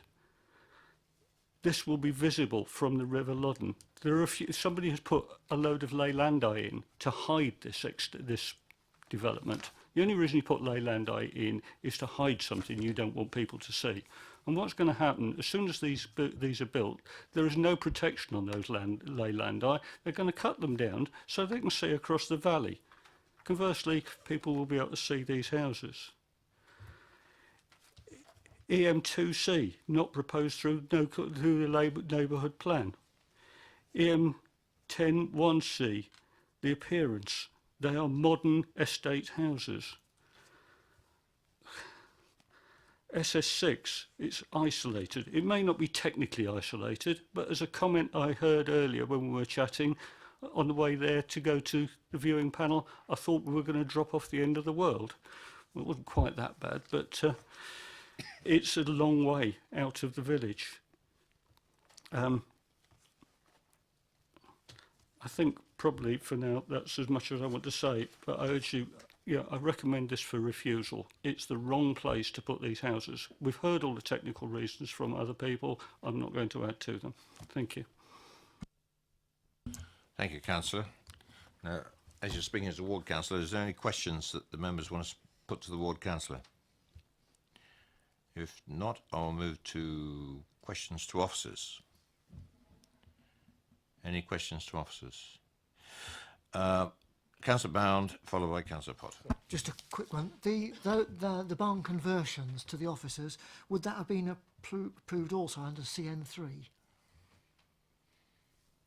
If I can just explain, these are permitted development conversions. Basically, they have to meet certain criteria. We can't apply the policies to them in the same way that we would with a planning application.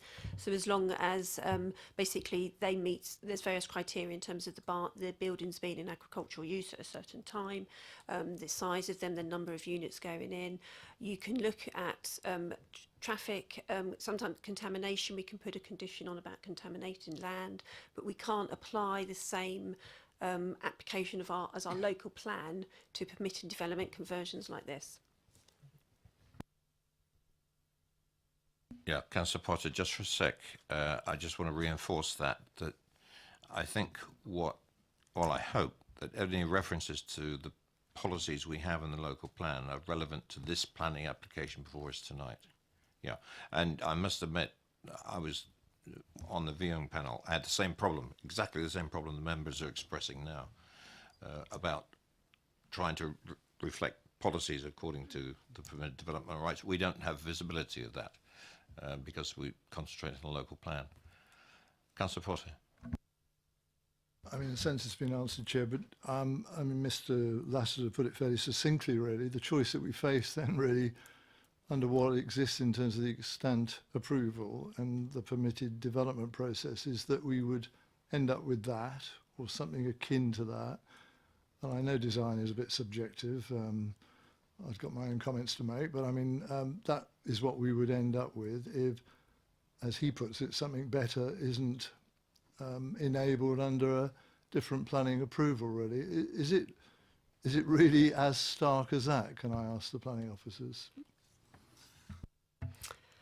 Basically, the answer is yes. They are required to convert the existing building within the existing footprint, which is what that does. We have no control over the materials, things like that. It's not like a normal planning application. So the start thing before you is, yes, you would have that could be implemented at any time now within that existing agricultural barn. As the agent did also point out, the land to the north, which was hatched red on the plan that we had up earlier, that we would have to consider as previously developed land, and then we could apply policy SS6 to that. And in the application before you looks at that element as well, and our advice is that from a policy SS6 point of view, you would have to accept some housing on there, and it could be up to 4 units on there. So the worst case scenario, I suppose you could say, is that you could end up with potentially 7 units on the site. How many? 7. I mean, just coming back, and it's difficult to exactly sort of picture the type of layout and size, but if we were, in theory, to end up with, say, 4 more units being, you know, in terms of the provisions of SS6, 4 more units in the top of the site, which is hatched, as you say, they clearly would be of a different scale and proportion to those that we had before us this evening, wouldn't they? And presumably, in planning terms, you would, as experts, want that to be more akin to the sort of units that we're seeing suggested to us under the permitted development bit of the conversion of the barns. Is that right? The sort of, in terms of consistency, that's the sort of thing that we'd be looking for, isn't it?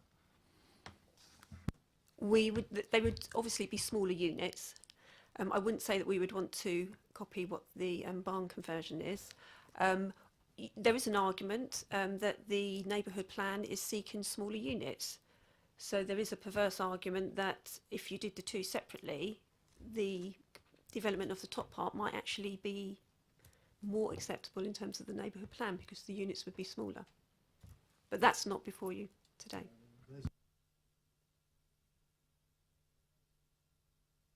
Any more questions to ask us? No more questions. Debate? Councillor Harvey. It's a really interesting application before us compared to what has already been given permission through permitted development, and it won't be the first time I've sat on committee and cursed permitted development in terms of what is now allowed and how it's been perverted, to be perfectly honest. And I have a real problem with that. The question is in the application before us, and I'm drawn to a couple of elements within the officer's report that is worth considering. First of all, the clear indication of case law. We are clearly advised within the report about the term of isolation and the relationship between this particular proposal and the concept of what the village is. And we're also identified clearly within the report that the village is well provided for, the parish is well provided for. So the realistic point is, within case law, that is not going to stand up to scrutiny, and it would be a very difficult argument to make. The argument about the neighbourhood plan is fair, but we all know that neighbourhood plans are minimums. Therefore, any proposal comes forward has to be considered in the round of our local plan. The minimum plan, the neighbourhood plans are no protection against development in that regard, as much as we would like them to be. They aren't. The NPPF tells us that. It is a minimum, and that's it. And I think, you know, a number of communities could quite easily be fooled by that into thinking they've adopted and given a referendum on the neighbourhood plans. They've all gone out and voted for what they think they're going to get, and it's not what they're going to get at all. What they're going to get is something far more than that. So the neighbourhood plan is no defence in that context against this kind of development. And then we really are faced, are we not, with the choice. If the applicant is intent on fulfilling the permitted development, which is clearly been stated by the applicant's agent, then we face that which we've been given the picture of, compared to the proposal we have in front of us, which in part, and the officers admit it, in part, in the context of the whole, meets a significant element of the local plan. Not all the way there, but is significantly there. And then if you do take what the officer has just said, and we reject this, and we wind up with 7 units on the site, for argument's sake, the question becomes then, well, in what context against the permitted development buildings looking as awful as they do with all the issues they're bound to bring? From that point of view, I do not see a reason yet as to why you could reject the application based upon the arguments that we've currently had put before us, appreciating both ward councillors' point of view, and I respect it, but there's nothing in front of you at the moment that you could lay your hand on and say, actually, that's going to stand up to scrutiny when it comes to it.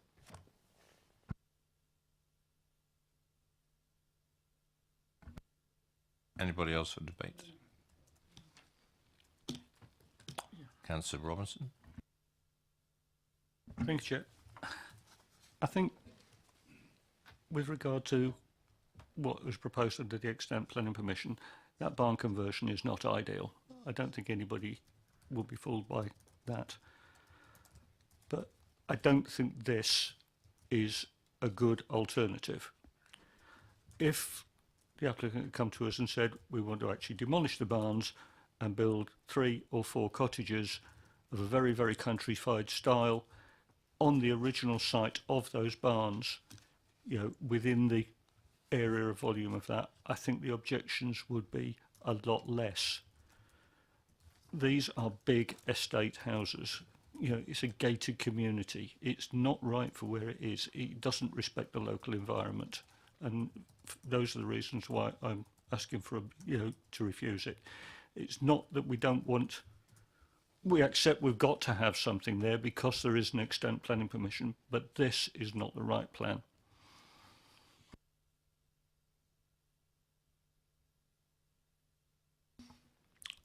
Anybody else or a recommendation? You've recommended for refusal. Do I have a seconder for that proposal? And we need to identify reasons for refusal. No seconder? No seconder, I'm afraid. Well, do you want to know the reasons for refusal? Yes, I'd like to hear the reasons for refusal. Okay, Councillor Robinson, do you have reasons for refusal? Yep. Local plan, EM1C, setting and views. It does not respect the settings and views. EM1E, landscape and water features. EM1F, dark environment, there will be lighting. 1H, character of the River Loddon should be protected. EM2C, not proposed through the neighbourhood plan. EM101C, the appearance, they're not country houses, they're estate houses. EM101D, the density in that location, it's too dense. There should be one house on that site. And 2A, local distinctiveness. They do not fit in that environment. SS6, A1, 2 and 3, which is isolated, environmental value and scale of the development. It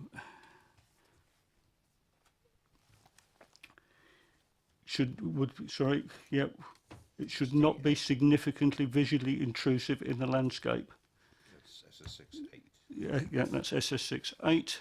SS6E does not meet local need. E9, not well related to the existing settlement. And SS6E10, not sympathetic to the landscape. CN9, no safe cycling and pedestrian route. I think that's about it.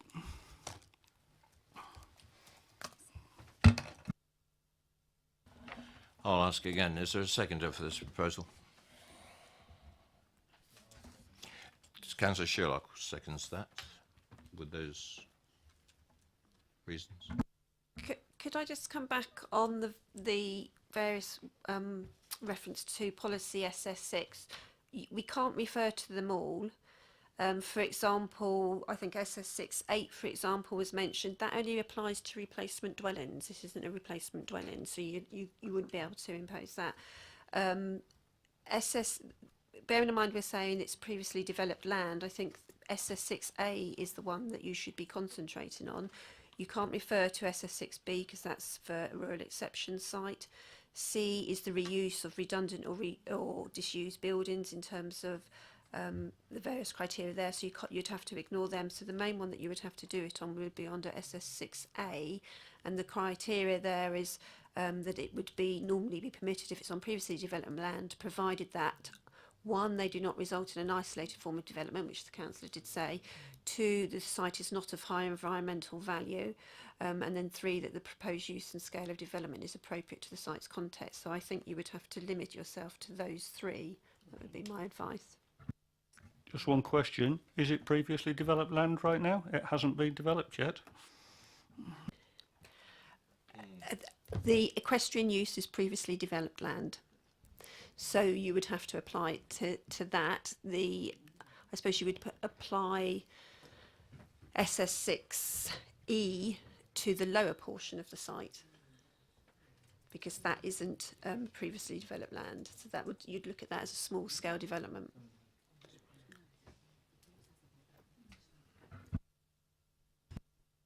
Sorry, could I just make one other point as well? I think you made reference to refusal on conflict with policy SS5, which relates to the neighbourhood plan requirements. But I just would draw members' attention to the fact that that does not apply to the situation in this case. If you look at, I think it's page 84 of the officer's report, which refers to a supporting text of policy SS5, confirming that developments of less than 5 units, as in the case here, would not qualify under the SS6 requirement. So I would steer members away from including that as part of any refusals should that be the case. Councillor Bound. Thank you, Chair. I did notice that Councillor Robinson mentioned about there was no need. It does say on page 89 of the report under housing mix, a need is also identified by the neighbourhood plan for 4-bedroom market properties. I mean, either there is or there isn't. I don't know whether that's. Yeah, there is extent planning permission. There's extent planning permission at Redlands, which will cover that. There's 75 houses going in at the Redlands development, so that more than covers everything that the parish needs. No, I was just pointing out that I think we need to be careful what we're saying, that was all.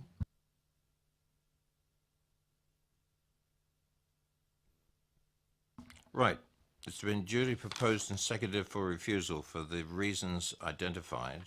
All those in favour for refusal?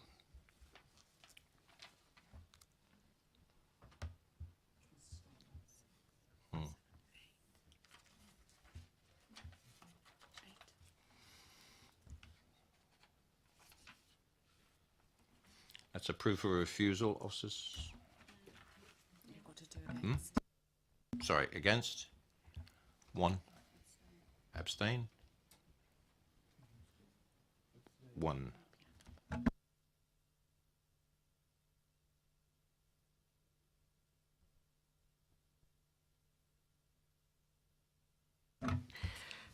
Right, to confirm that the application is refused on the basis that it's contrary to SS6A 1, 2 and 3, that it's isolated, it's a high environmental value area, and that the proposed scale of development is inappropriate for the site's context. Also, in terms of EM10, in terms of the density and appearance, it's out of keeping with the area. EM1, I've got down EM1C, impact on the settings and views. E1, it's C, E, F, and H. CN9? CN9, Yeah. which is Cycling and transport, pedestrians.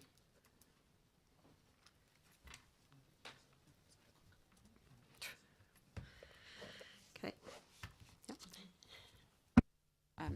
I think you also made reference to policy EM2C and also EM10 local distinctiveness. Yep.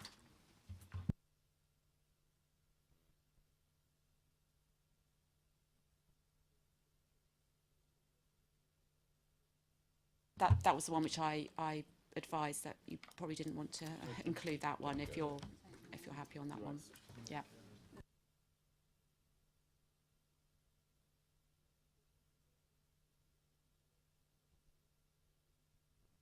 Right. Thank you very much, officers. That is refused, and I'll move on to item number 4. Yes, 5-minute break, back at 10:02.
Right, ladies and gentlemen, I'll reconvene the meeting. And we're moving on to item number 4. And if I could ask Mr. Cottrell and Mr. Best to come forward, please.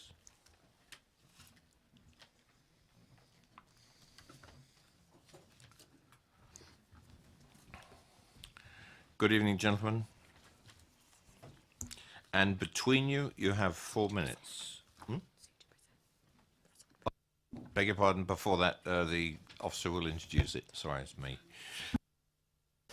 Thank you, Chairman. So yeah, item number 4 is for Ramblers Farm, and the application seeks permission for the erection of 2 3-bedroom dwellings along with parking and associated landscaping. If I can just refer your attention to page 5 of the update sheet, there's a slight correction upon page 117 of the officer's report under the economics section, and that's set out there. But it just basically refers to the site. There is 2 dwellings being proposed, and it incorrectly referred to 1, so that's fine. And the application is recommended for refusal. Gentlemen, you have 4 minutes. Good evening, Chair. I am hoping to receive planning permission for 2 houses between my house and the bungalows at the Springs for my son and daughter. They were born and lived in the village all their lives, being the 4th generation of Best to live in Stratford-on-Sea. The family arrived in the village in 1912 and have run successful businesses in Stratford-on-Sea for that entire time. And my son and daughter would like to continue our business when I retire. My wife and I were married in the church, and my children were christened there, and my son Paul was married there last year. Also, having my children close will be a great comfort and in caring for their severely disabled brother who lives at home with us. Finally, Stratford-on-Sea will always be home for the Best family, and I'm hoping that you will allow the next generation to make Stratford-on-Sea their home. Thank you, Mr. Best. Good evening all. Just turning to the update paper before I get into my actual speech here, there is one other error in here where it says that the business that they actually have is non-lawful. That's actually incorrect. All right, so the business is lawful. So moving on, so the site received planning approval in 1992 for the erection of 6 stables, a hay barn, a paddock, access road and car parking. The area within that red line constitutes as a planning unit, which this application site is only a small part of, but the whole planning unit should be considered. The use of the land is also recognised as equestrian land. The wording for SS6A and the definition of PDL, which we've all just heard, is the land which is or was occupied by a permanent structure, including the curtilage of the land, although it should not be assumed you can use the whole curtilage of the land, and any associated fixed surface infrastructure. Okay, you all know the rest. The key point there is the associated fixed surface infrastructure. There is no clear definition in the local plan or the MPPF that I have ever found. So taking it literally, a road or a car park to me is a fixed surfaced associated piece of infrastructure that without those those items, the stables and the paddocks would not be able to be used. This is a statement that is also supported by an appeal officer for 14 houses. That was a decision against Milton Keynes Council, and I know I can't present that to you tonight, but I do have it here, where the officer came to the conclusion that there was a paddock and stables that were there, and it was all associated, it was all part of the same integral part of the site, and it was given the grading of previously developed land. The officer for this case has stated that the site is 58 metres from the curtilage and the concrete bases of the stables, which is how it was concluded that they feel that this is not previously developed land. The officer has failed to recognise that there is a very large hay barn that would be situated 20 metres from the rear of the dwellings and would be level with the bottoms of the gardens. I think it should be clear that the officers have made reference to the concrete bases, as these would be fixed associated services. I think it's also worth pointing out that the approval back in 1992 actually approved for a larger car parking area and a smaller paddock. This would have meant that the entire footprint of the houses would have been sat on the car park area. Taking the second reason for refusal, this seems a little bit unjustified to me. When you view this site from the main road, you currently see the site and the rear gardens of the bungalows in the Springs. These rear gardens all would have, and they do have, domestic paraphernalia, which would in fact be screened by the erection of these new dwellings. To conclude, I feel that this site is previously developed land, as I have stated above, and within my design and access statement, The site is not considered isolated, and I feel the application should be approved according to policy SS6A. My final comment on the subject, and to quote a few of you from previous DC meetings, I ask, where is the harm? Thank you very much. Members, questions to the applicants? All crystal clear. Thank you very much. We have no other speakers. So questions to officers, and I've got one to start off. We haven't heard anything else from the ward councillors other than those statements that appear in the report. There seems to be, again, our old argument, previously developed land, is it or isn't it? Because we have the applicant quite clearly stating that it was previously developed land, but in the reasons for refusal, it's identified that has not met the criteria. That's how I read it. That's my question to the officers. What do the members have to consider this as, previously developed land or not? Yes, thank you, Chairman. So on pages 118 and 119 of the report, the officer sets out the reasons why they don't consider the site to fall within the definition of previously developed land. So our recommendation is that it isn't previously developed land. You may take a different view, or you may want to consider it under SS6E, which is the fallback. That's up to you. Thank you. Any more questions, members? Councillor Potter. Just clarification, reiteration, I guess, really on this whole area that we come to time and again, really about sustainability and isolation. I mean, looking at the location of the proposed dwellings, surrounded as they are by, existing dwellings within the sort of, I don't know how I describe it really, this local area, this hamlet, etc., where there are substantial dwellings already in existence that seem, my words, to be able to sustain themselves fairly easily in the context of that environment. How do we, in this context, come to a conclusion that two dwellings built here, whether it is on previously developed land or not, for us to determine in a minute, wouldn't be sustainable? What do we mean when we say that in the context of SS6?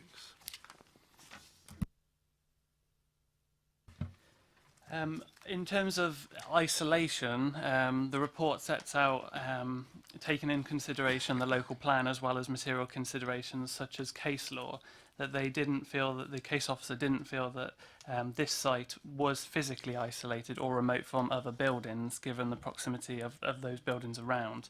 They did say that it would be functionally isolated in terms of access to services and facilities. So there would be likely a reliance on the car, and if there are public transport means available, then on those as well. I'm not quite sure, is that what the question you were looking for, answer? I'm sorry. It is. I mean, sorry, and I understand, obviously, the point you're making. I think I do anyway. I'm sorry. I mean, it's the obvious point, isn't it, really, that we make time and again in terms of this division, in a sense, between the physical isolation and those services that anybody would depend on in that rural setting, really. But in terms of the physical isolation, we would struggle, would we not, to say that these are in some isolated position, really, having regard to the development that currently exists around the site in question? Yes, and that's what the officers concluded, that they're not physically remote.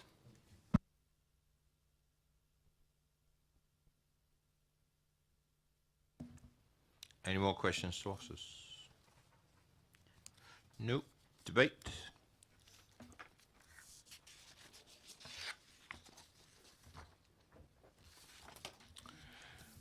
I think something we need to think about is the officers, as has been pointed out on pages 118, 119, have identified the definition of previously developed land, the reason why they've taken that as the principal reason for refusal, that this was not, it didn't meet the criteria for previously developed land.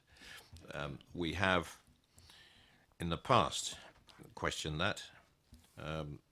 all we have is the evidence supplied by the officers and the statements made by the applicants. I don't know if we'll bring this into debate, but do I have any other views from members of the committee? So I'll try and initiate some debate on this one. Councillor Harvey.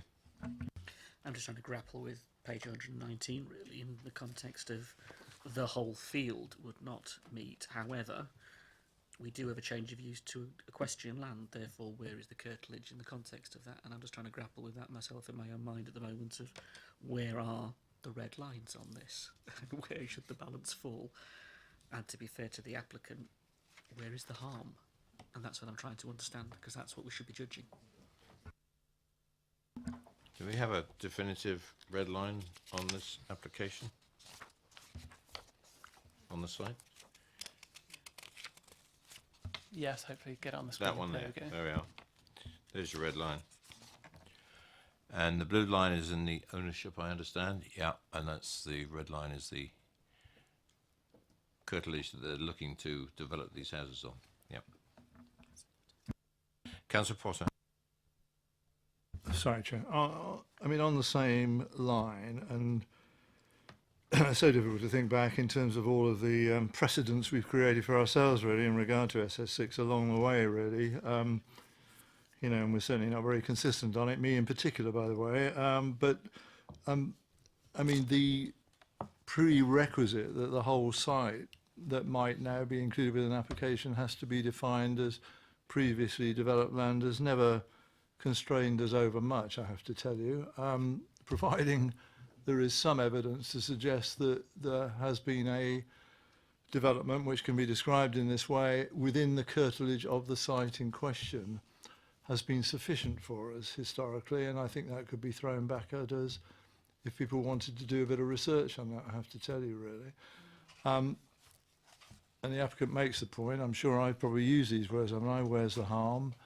And I'm inclined to use it again tonight, really. As often is the case with me on these things, being somewhat perverse around SS6, I genuinely do not see the harm in regard to this application that we have before us. And I trust applicants in regard to the way they describe the need that they're setting out, really, in regard to the sort of continuing cycle of the family and the use and local connections and all the rest of it. And that, I think, is very important, is it not, really, within the sort of local village setting and the like. And if that is a continuity of use within a family setting, and it will encourage people to stay rather than go and will support those who are becoming more elderly, then I genuinely think that's a worthwhile proposition, and I say, where's the harm? And I support this. I support the application. Councillor Robertson. Thank you, Chair. A couple of things. The reason for refusal. One of them, it's within open and undeveloped countryside. Yet the photographs we see seem to show quite a reasonable variety of houses in a very near vicinity, and so does the location plan. Local people, Stratfield say Parish Council, no objection. Landscape Officer, no objection. 5 letters of support. So really, I support Councillor Potter's view. Where's the harm? Anybody else? Councillor Potter, can I take you as a move to approve? Chair, as long as I'm not the one who has to find the reasons for it, but I could do a little Well, help. maybe Councillor Leeks, as he seconded No, that's it, all right. can- I mean, can I'll help get a you little out. help from my friends along the way. That'll be all right. But First of all, I think the reasons for approval are going to have to address the reason for refusal. And if we approach that and other reasons for approval, I think it's been mentioned, I think, in conversation just now. I mean, Chair, sorry, I beg your pardon, cutting across you. I mean, if this is sufficient, it seems to me that, certainly from my perspective, I am content that this goes under the heading of previously developed land, and in that regard would satisfy the provisions of the right part of SS6 in that regard. And my argument in regard to it not being physically isolated I think, does hold water in terms of sustainability, really. And I know some of the other elements of that regarding the provision of bus service, the other availability of other services may not be satisfied entirely, but in terms of it being integrated into existing dwellings in that area, I don't think that it can be described as isolated, and by definition I think is sustainable. Thank you very much. Yes, we can draw a line under that. That's sufficient. So, Councillor Leach, you're off the hook on that one. I'm going to refer to the officers on any pre-commencement conditions that it might be required, because this is the kind of format we have to fall into now under the new MPPF.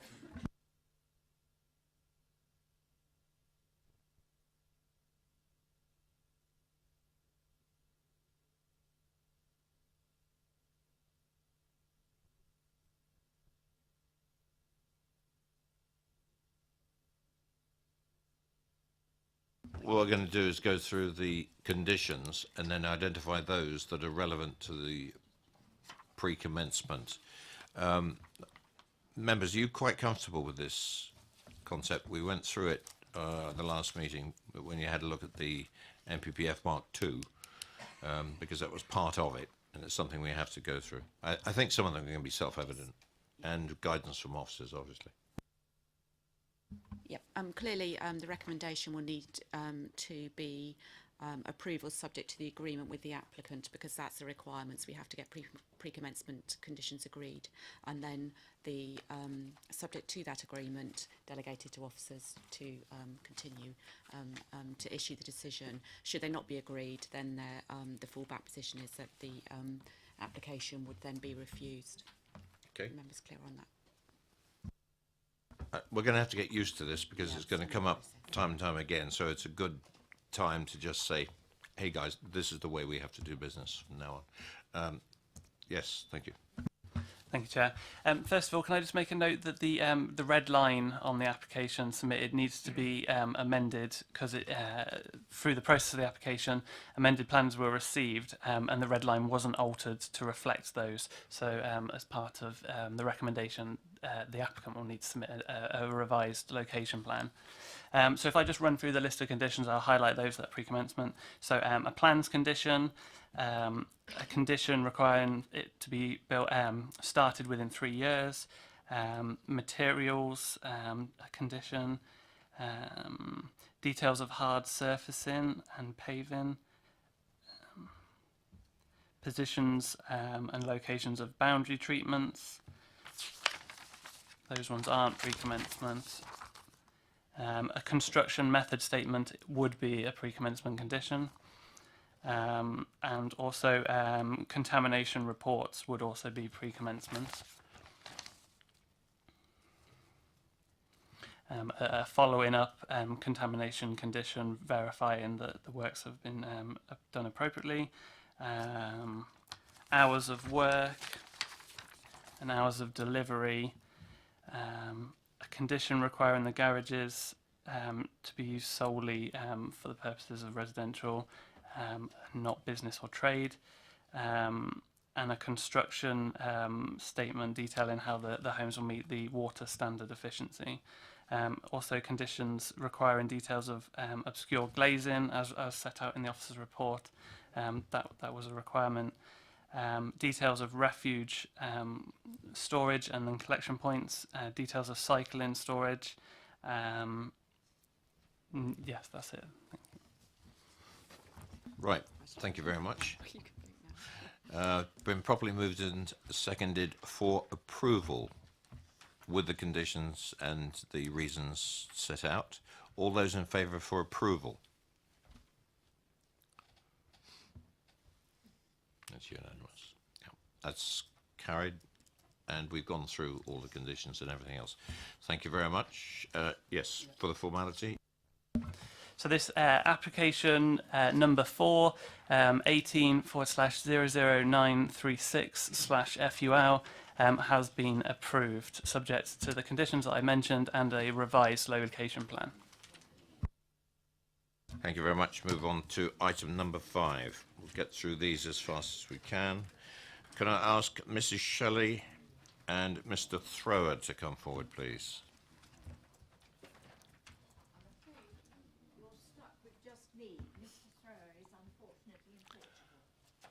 Well, lucky for Mr. Throw. I know a few people that are out there at the moment.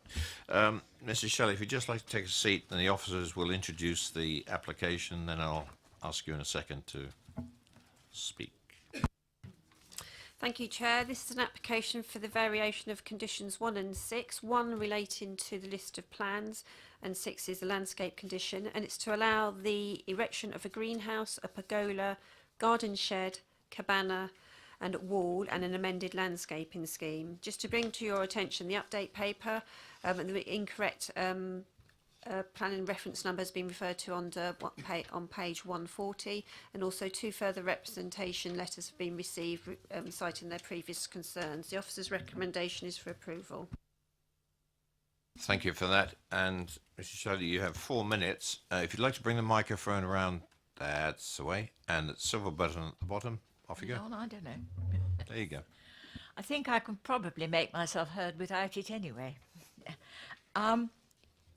This application, we are so grateful that it has at last come to committee.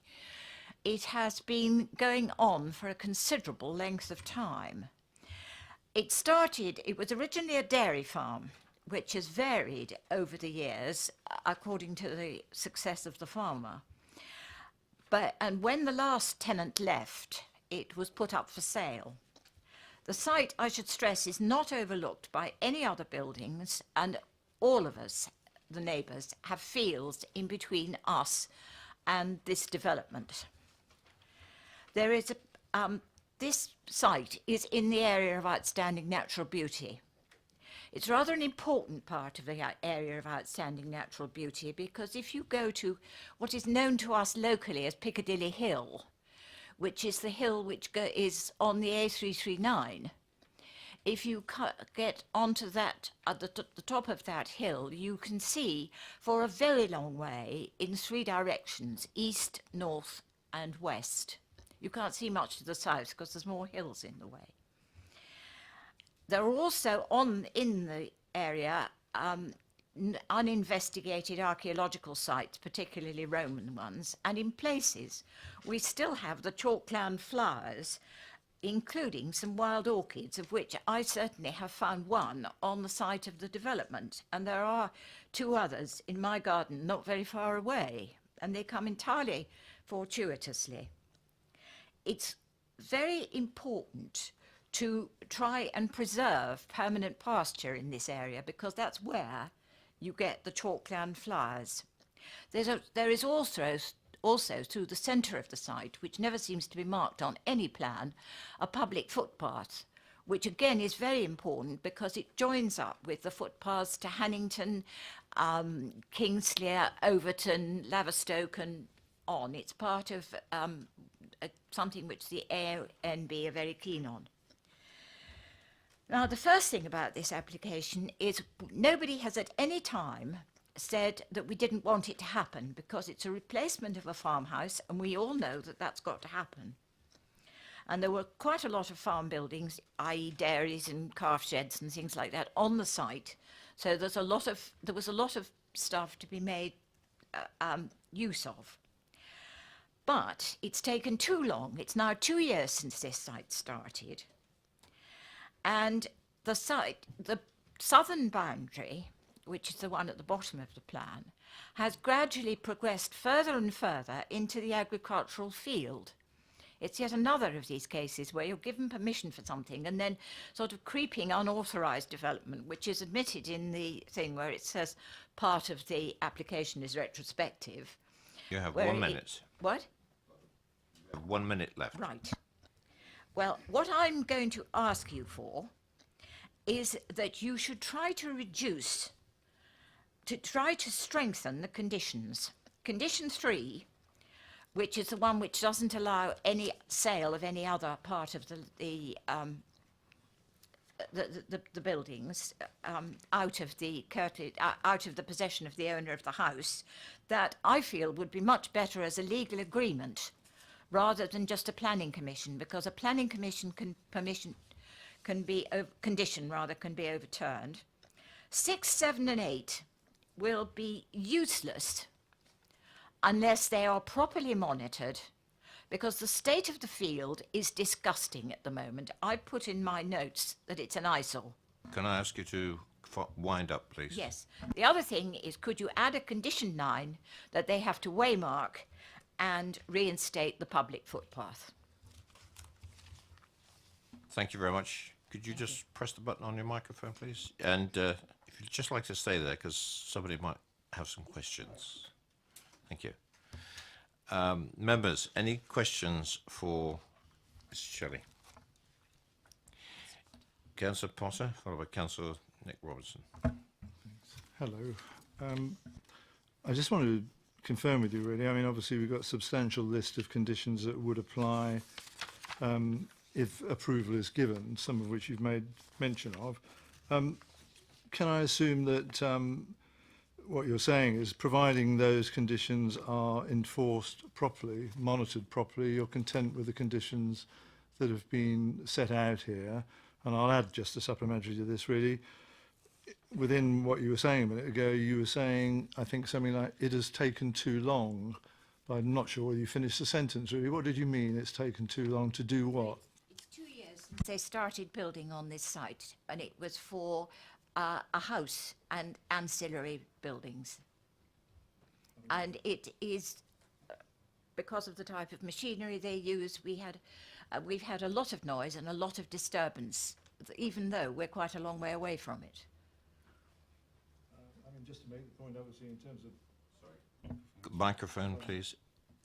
Could you just... That's it. Thank you. Just to make the point, obviously, in terms of the construction conditions that might apply, that's one thing. But in terms of the timescale that a particular person takes to do something, that isn't easily constrained by the planning approval that we give, and that can take as long as it takes, really, in terms of the ability to perform what they've got approval for, in some cases here, retrospective approval for what they're doing, really. There's no time limit on that, really. You understand that, I guess?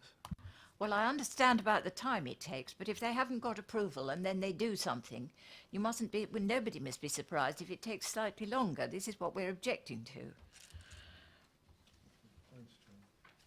Yep, microphone, please. Sorry, the microphone. Oh. Thank you. Councillor Robinson. Thank you. I think my questions have been answered by Mr. Potter's questions, so I withdraw. My question is the footpath you mentioned, and I'm pretty familiar with footpaths into the A and B.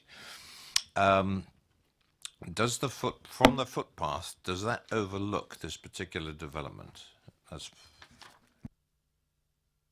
if you could put the microphone back on. It's quite difficult to say, because the footpath is slightly down the hill, and perhaps it's not a bridleway, it's a footpath. So you wouldn't have the question of somebody on a horse who could see from higher up. I don't think it would overlook it. It's been there for a very long time. Nobody's ever objected to it. And it was much used. It's not used at the moment because the field is in such a mess. And you are seeing lovely photographs on your screen of the tidy part, and you're not seeing any photographs of the part of the field which is full of digging. Thank you very much. Any more questions, members? Thank you, Ms. Shelley. If you just do that. And thank you very much for coming along. Mr. Pettit, please.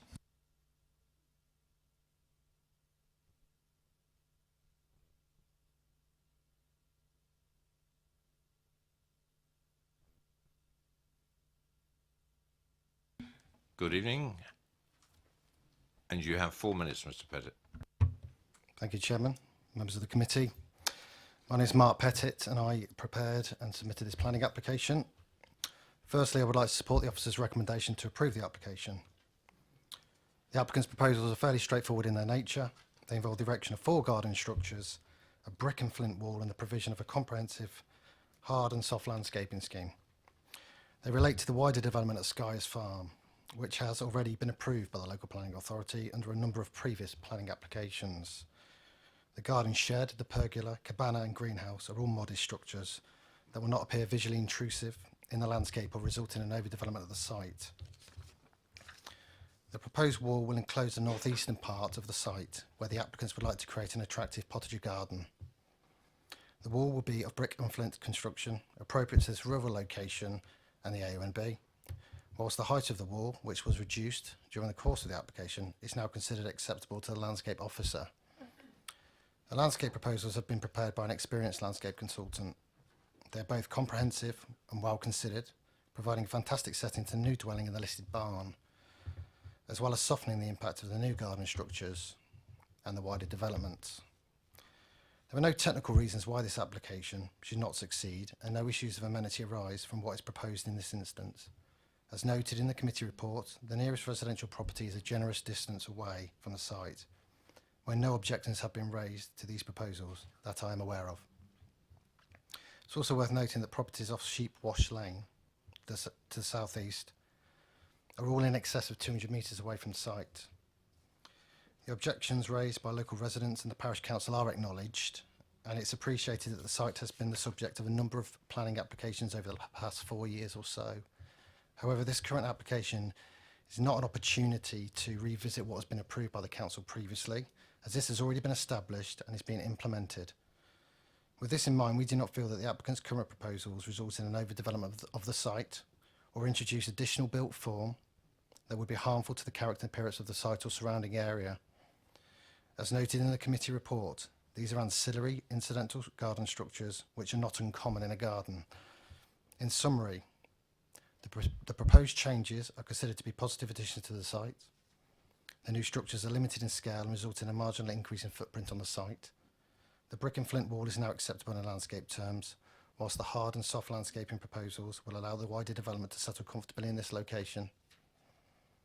No harm is caused to the significance of the listed barn, and the amenity of neighbouring residents is in no way compromised by these minor changes. When considered in this context, it's clear that the proposed changes are acceptable from a planning point of view. They're consistent with the design standards set out in both the local plan and the NPPF, and are therefore considered acceptable in planning terms. You have 1 minute. It's therefore respectfully requested that planning permission be granted accordingly, in line with your officer's recommendation. Thank you. Thank you, Mr. Pettit. Members, questions for the applicant? Councillor Harvey. Thank you, Chair. Just picking up on the application before us, can you please give us a justification for why part of it is retrospective? Why are you bringing a part retrospective application before this committee? We much appreciate that.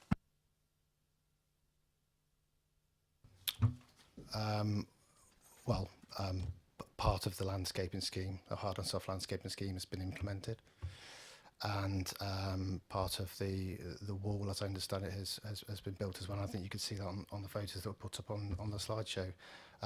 It's just one of those regrettable instances where development has kind of carried on, and we have gone through the process now of applying retrospectively for those elements.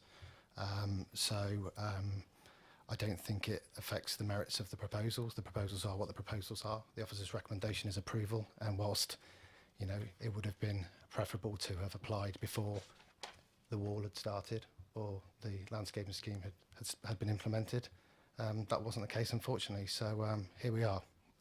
But we believe that, irrespective of that, the proposals settle quite comfortably in this location. Thank you. Councillor Potter. I wonder if I could just, it won't be a planning reason per se, I have to say, but just to give comfort to Mr. Shelley and some others, really. I mean, do you have any idea with the applicant's approval to say when you think the main part of these works will finish, really? What sort of finite date we might be talking about? Well, I can't give a definite date, obviously, but I think the intention is for the applicants to move in sometime in the spring. I mean, the development's at a fairly advanced stage, so I would imagine, yeah, sometime in the spring. Next year? Yeah, sorry, next year. Any more questions? Councillor Robinson. Nick Robinson. Can you tell me how long building work has generally sort of been going on that site, and how long you propose it to continue going on? Well, I don't know exactly when it started, is the short answer to that. The the previous speaker was suggesting it had been going on for 2 years, and as I just mentioned, we're hoping that it will finish. It will finish in the spring. It's not, it's not a small development. There's a replacement house, there's works to a listed barn, there's a couple of ancillary structures. So it's not something that can be turned around within the space of a year. So, like I said, the intention is that hopefully the applicants will be able to move in sometime in the spring. Any other questions? Thank you, Mr. Pettit. Councillor Tristan Robinson, please.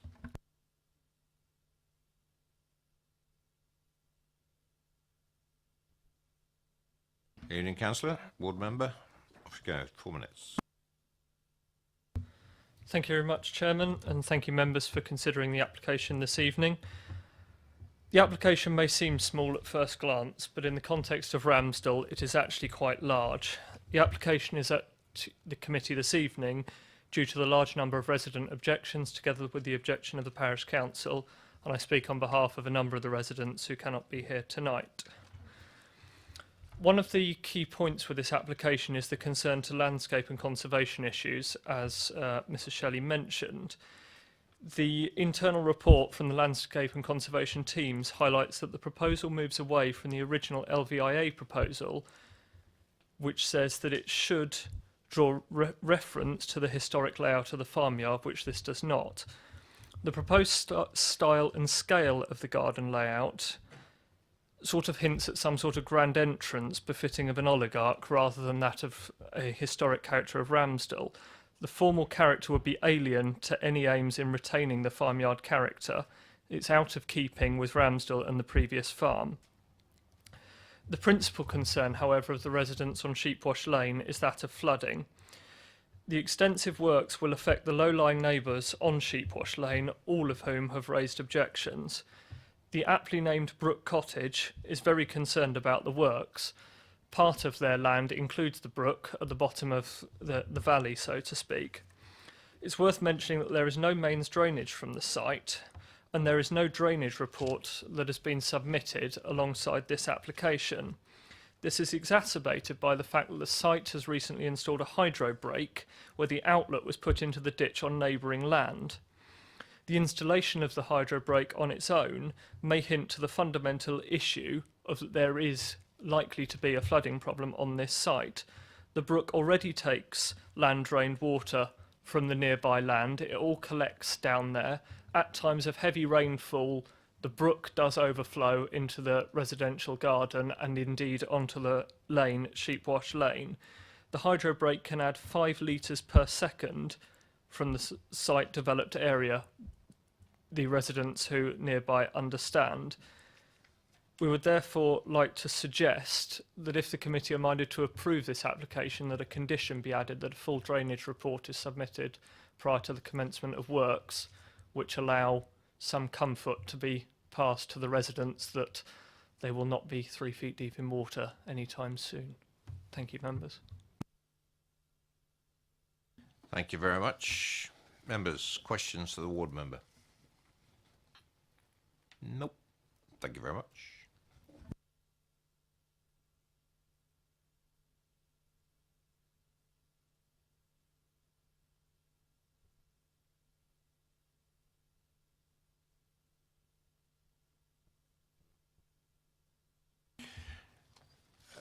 Maybe I can put that question myself to the officers, and I think the officers better respond, because my question was, is it appropriate for a drainage report to be raised on an application such as this? And if I could get a response from the officers. My advice would be no.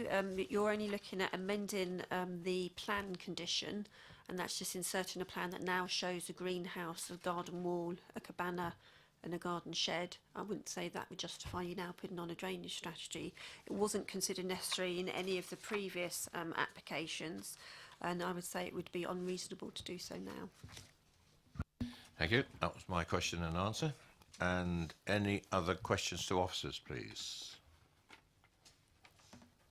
Nope. Debate? Councillor Potter. I mean, trying to break the habit that I've got into tonight, I want to support the officers on this one.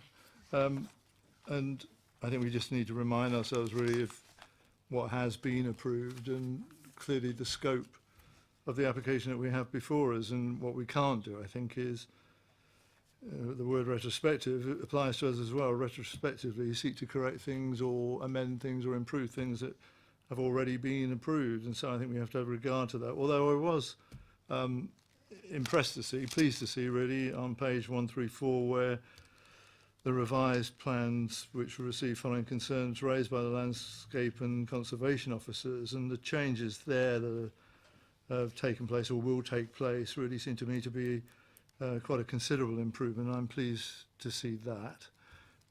In regard to that we have in front of us tonight, I genuinely don't see how we could legitimately say that we wouldn't approve the application that's before as consistent with the officer's recommendations, and I move it, Chair.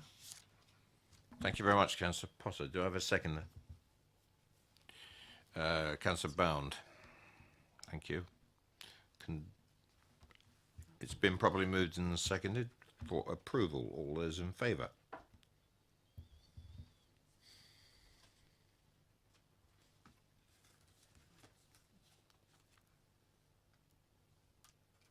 Thank you. All those against? And I will abstain. Make a comment. Thank you, Chair. I think it's a situation where what's been proposed tonight we can't really refuse, but I think we could possibly get in touch with enforcement and make sure that everything that should be happening on that site is happening on site and nothing that shouldn't be happening is happening there, because it seems that it's a site that's not really under full control. So if we can contact enforcement, I think that would help everybody locally. So noted. Thank you. Right, move straight on to item number 6. And Mr. Gwynn and Mr. Carter. Would you like to come forward, please? You've been patiently sitting there, so unfortunately it's very hard to predict timings.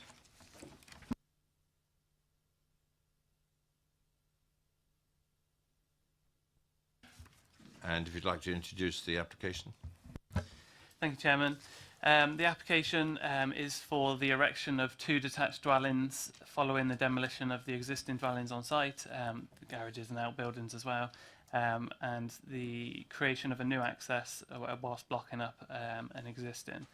There's no update, however there are comments from the viewing panel made on page 6 of the update sheet, and the application is recommended for refusal for the reasons set out on page 154 of the agenda. Gentlemen, you have 4 minutes between you. It's the silver button at the bottom of the microphone. However you split the 4 minutes, I don't mind. That's it. Mr. Chairman, members of the committee and planning officers, thank you for this opportunity to speak with you. I'm James Gwynn, the owner of Heather Bungalow and Five Oaks site. I've almost continuously been a resident of Heather Lane since 1979, and I would like to live in one of the proposed new builds. I'd first like to state that we have the support of the Parish Council, and the overwhelming majority of consultees have no objection. We understand there to be no objection from the residents of Heather Lane. It seems that the concerns are connected with the size of the proposed houses and their impact on the environment. Firstly, I would like to agree with the planning officer in part. Yes, they are large. He is absolutely correct. However, the site is particularly large at slightly less than 2 acres, according to our topographical survey. We believe it is appropriate to build the proposal on the site and would be in keeping with the surrounding properties. I draw your attention to the proposed location plan. We have included this as it clearly shows the footprint of the 2 proposed houses being either similar or slightly smaller than the footprint of the surrounding houses, thus reducing the impact on the environment. Yes, there are 4 levels, but when you look at the proposed site from Heather Lane, you will see each house appear as a 2-storey house. This is due to the slope. The visual impact is further mitigated by the fact the houses are positioned somewhat down the hill. I think the committee members who visited will appreciate this.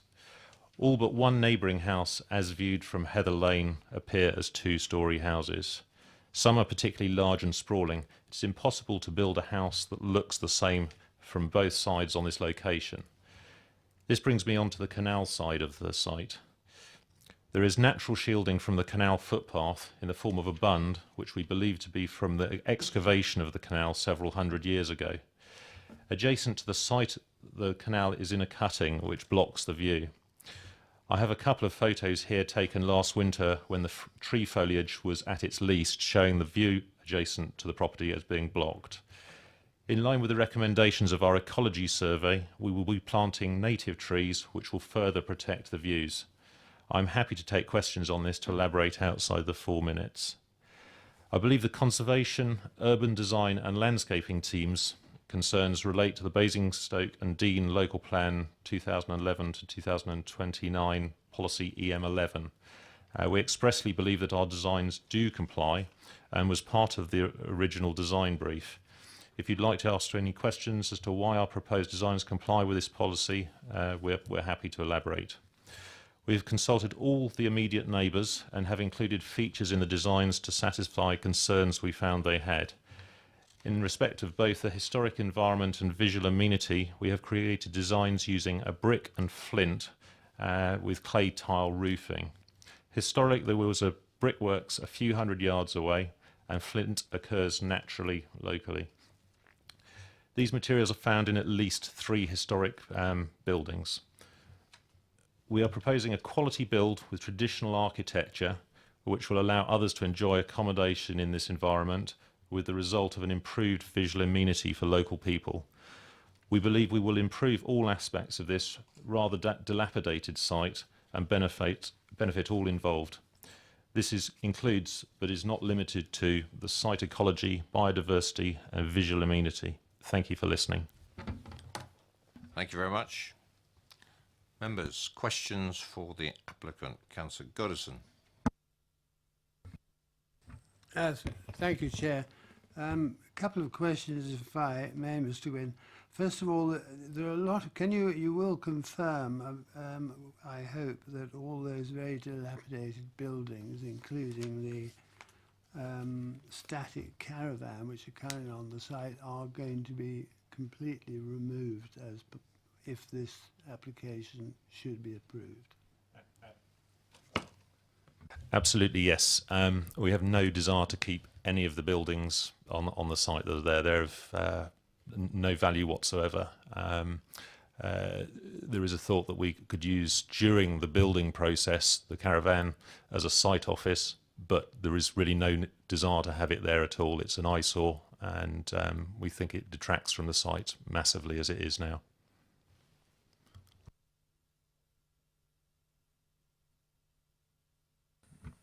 The other question I was going to ask you was, I believe when you first put in an application, it was subsequently withdrawn by you before this one was put in. Can we hear why you withdrew the previous application?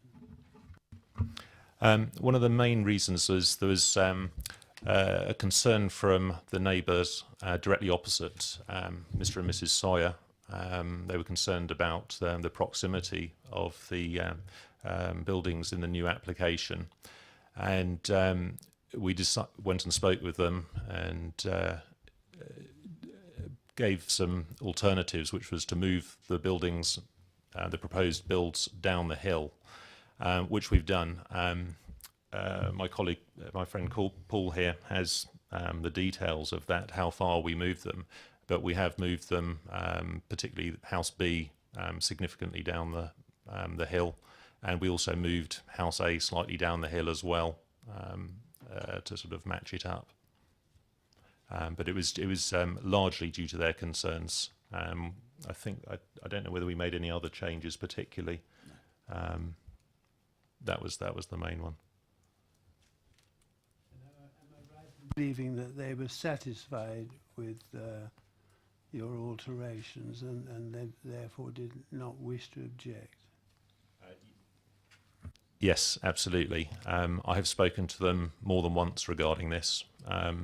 As someone that would like to live directly opposite them, I'm extremely keen for them to be friendly neighbours. I've lived there since 1979, and I pretty much know everybody down the lane.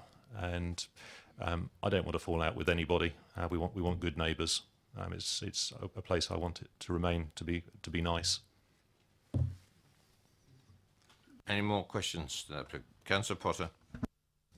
Could I just confirm, in terms of what we saw when we visited, but the fall, I think in metres over the site from top to bottom, really, what I'd say is down to the canal towpath, or that is about 20 metres, I think, isn't it? Is that right? And if I am correct on that, I mean, is the proposition in a fairly dramatically sloping site like that, that you have a choice really? You either build with the slope and make use of the slope, or you get into the situation and try to dig that out with massive retaining walls and the like to keep some sort of level two-storey structure or the like, really. So that was the problem you faced, I guess. Just to check it out with you, really. So what you've done here is say, let's make use of the slope that we actually are facing on that site. Is that right?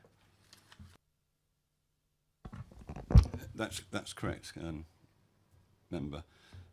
Taking into account, of course, the impact upon the site, should we choose to try and level the situation there, that would be quite dramatic, to say the least. So we've looked at minimising the impact of the build actually on the site and its form. Okay, any further questions? Perhaps Councillor Bound. The very, very bottom of the site, where it drops to the canal, is there sort of any public access up that slope onto your grounds? So it wouldn't be viewed by the public? Absolutely not. No public rights of way across the site. Any more questions? No? Thank you very much, gentlemen.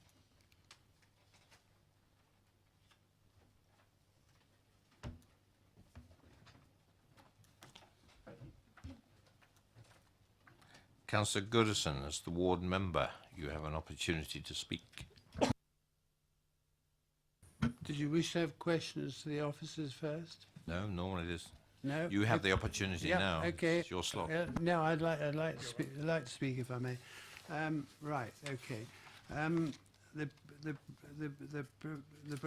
The reasons given for refusal are the proposed development, by virtue of its scale, bulk, would dominate the site and appear unduly prominent within the context of the street scene and wider landscape, including the Basingstoke Canal Conservation Area. So I'd like to make a few comments about that, if I may. If we turn to page 159, we have criteria of policy SS6. New housing in the countryside requires that development proposals for new housing outside settlement policy boundaries will only be permitted when the replacement dwelling, or when the dwelling which is to replace a replacement dwelling, when the replacement dwelling is not temporary in nature, and also the size of the proposal needs to be appropriate to the plot. We then, reading further on, we read that Heather Bungalow has been on the site since approximately 1935, while Five Oaks was constructed around 1960 and eventually was given a certificate of lawfulness in February 2005. I think that establishes very satisfactorily that these buildings are not temporary. They are permanent structures there at the time, and this application is to replace two permanent structures. That leads one on to whether it would be out of scale with its plot. I would simply point out that the size of the plot is, for the two houses, is 1.76 acres, nearly almost an acre per per house, and I think all of us here would agree that that is a very substantial plot in today's market. So I visited the site, and I'm very glad to say that I was very grateful for those people who were able to come on the viewing panel, because the site is such a strange one, with that enormous slope going down towards the Basingstoke Canal, that it's difficult to appreciate it unless you actually see it. But I visited the site, I've read the report, and I think the planning officer, to be fair to him, has produced a very reasonable and fair report. I have to say, at this moment in time, I would be inclined to support the approval of this application, but I'm happy to wait to see what other members may feel about that. I would finally just make 2 points. Mr. Gwynn has already mentioned that you cannot see the site from the public footpath running along the side of the canal, because of the very large bund which was presumably constructed with material taken out of the canal when they built it. And I think he did show some photographs which indicated that all you can see from the public footpath by the canal is the tops of the leylandii trees which run along the top of that boundary. Finally, if I may, I'd just like to receive an email which I received from a Mr. Tom Horsey yesterday, who is a local parish councillor, and he holds the planning portfolio for Upnateley Parish Council. And he writes, "The site on which the buildings are proposed has frankly been a mess for years. The replacement of the caravan and ramshackle buildings with 2 well-designed houses will enhance the location. Although the buildings may seem large on the plans, the architects are dealing with a very steep slope, and the houses will look like normal 2-storey houses from the lane itself. Nobody will overlook them from the back.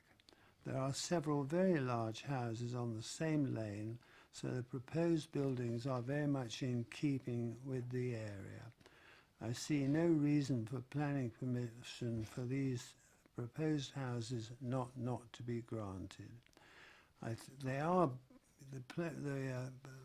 planning officer is correct, they are substantial houses, but I think, and it's difficult to understand, but I really would like to emphasize that looking down onto the site from the lane, you're going to be basically looking over the top of 2 houses straight onto the open countryside in front of you.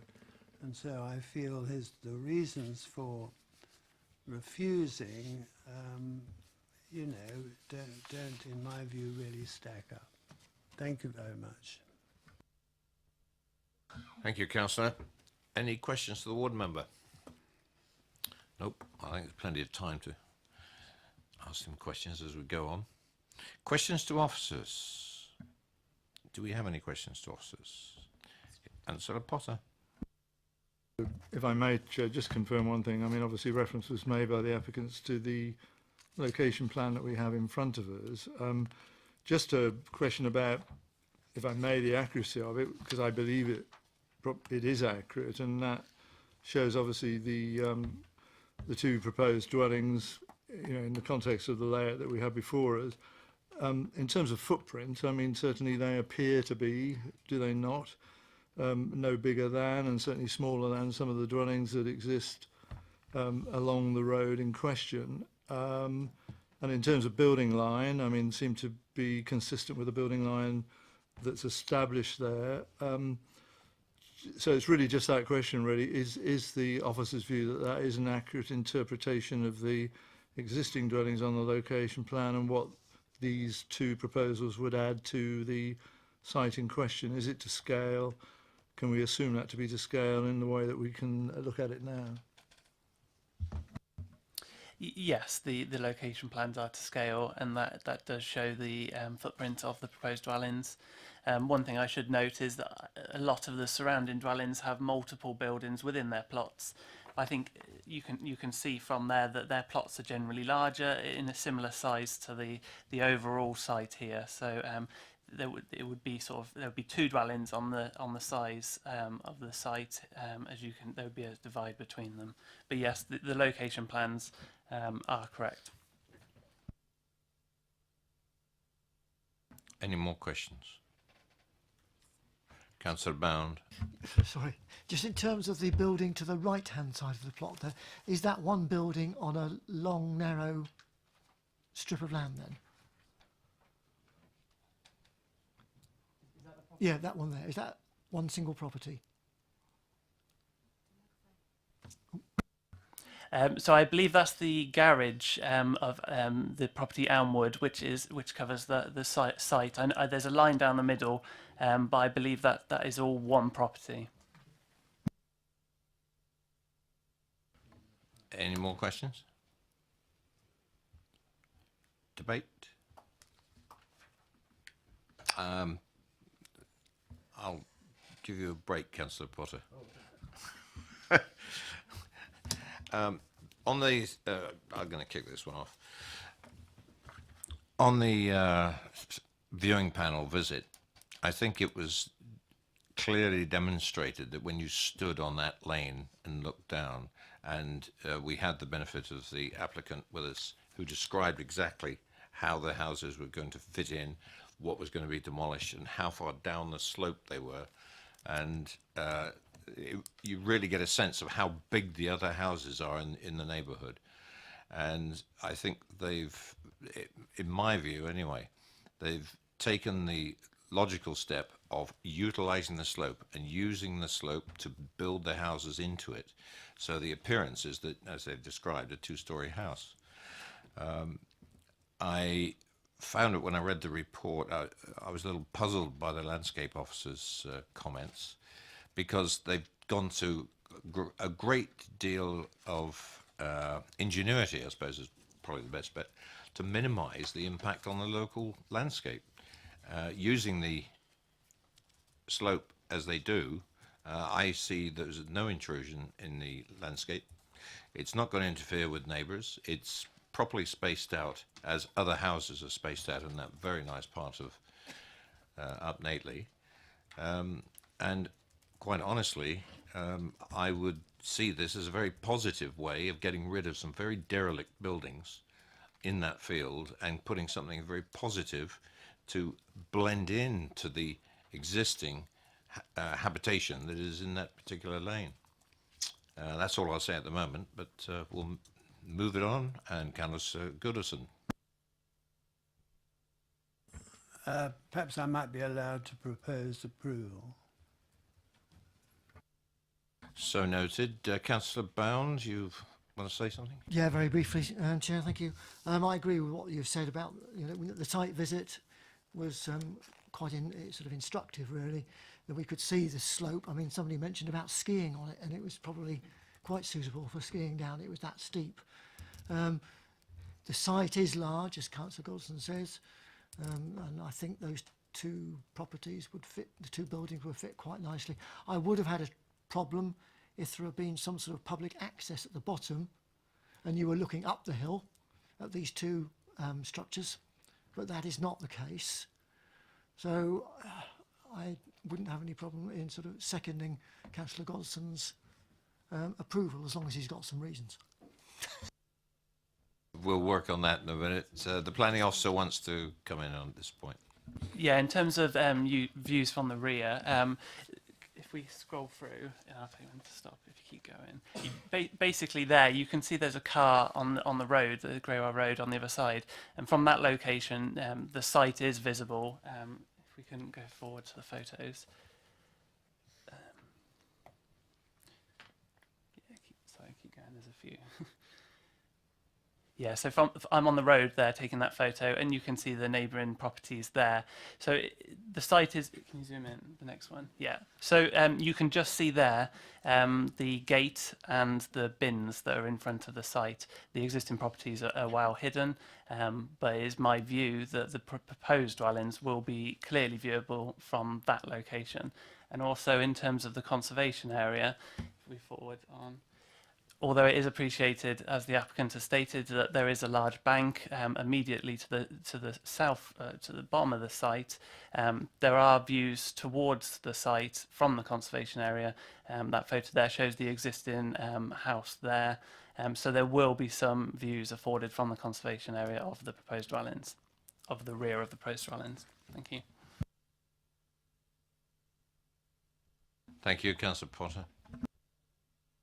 Madam Chair, sorry, just to ask the planning officer if he would agree with me. I mean, having walked that sort of canal path in question and the bund that exists there at the present time with the growth, I mean, obviously you can always stop a car in any location on a road and sort of, you know, have the sort of view that's indicated in some of the photographs we've seen. But in terms of the more normal visual aspect of walking that path, where there's substantial screening with the bund that is there, I mean, I don't think you would in any way see the impact of whatever development is there very much at all, except the sort of roof line, really. Would he agree with that? It's going to be mostly the roof that you would see of the dwellings in question, really. No, I wouldn't agree with that. I think there are opportunities to view the rear elevations in their entirety from either this location or from the Greywell Road. Councillor Leeks. It was just an observation on page 157, highway officers' objection, insufficient detail to justify increase in traffic on land, refuge collection arrangements. Well, they're going down there anyway to collect bins, aren't they? There's a lot of houses down there. I'm not sure if that's refuse or refuse. Sorry.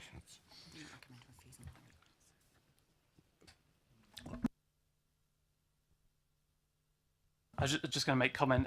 The highway section covers the highway officer's comments and concerns, and that's set out on page 164 and 165 of the agenda.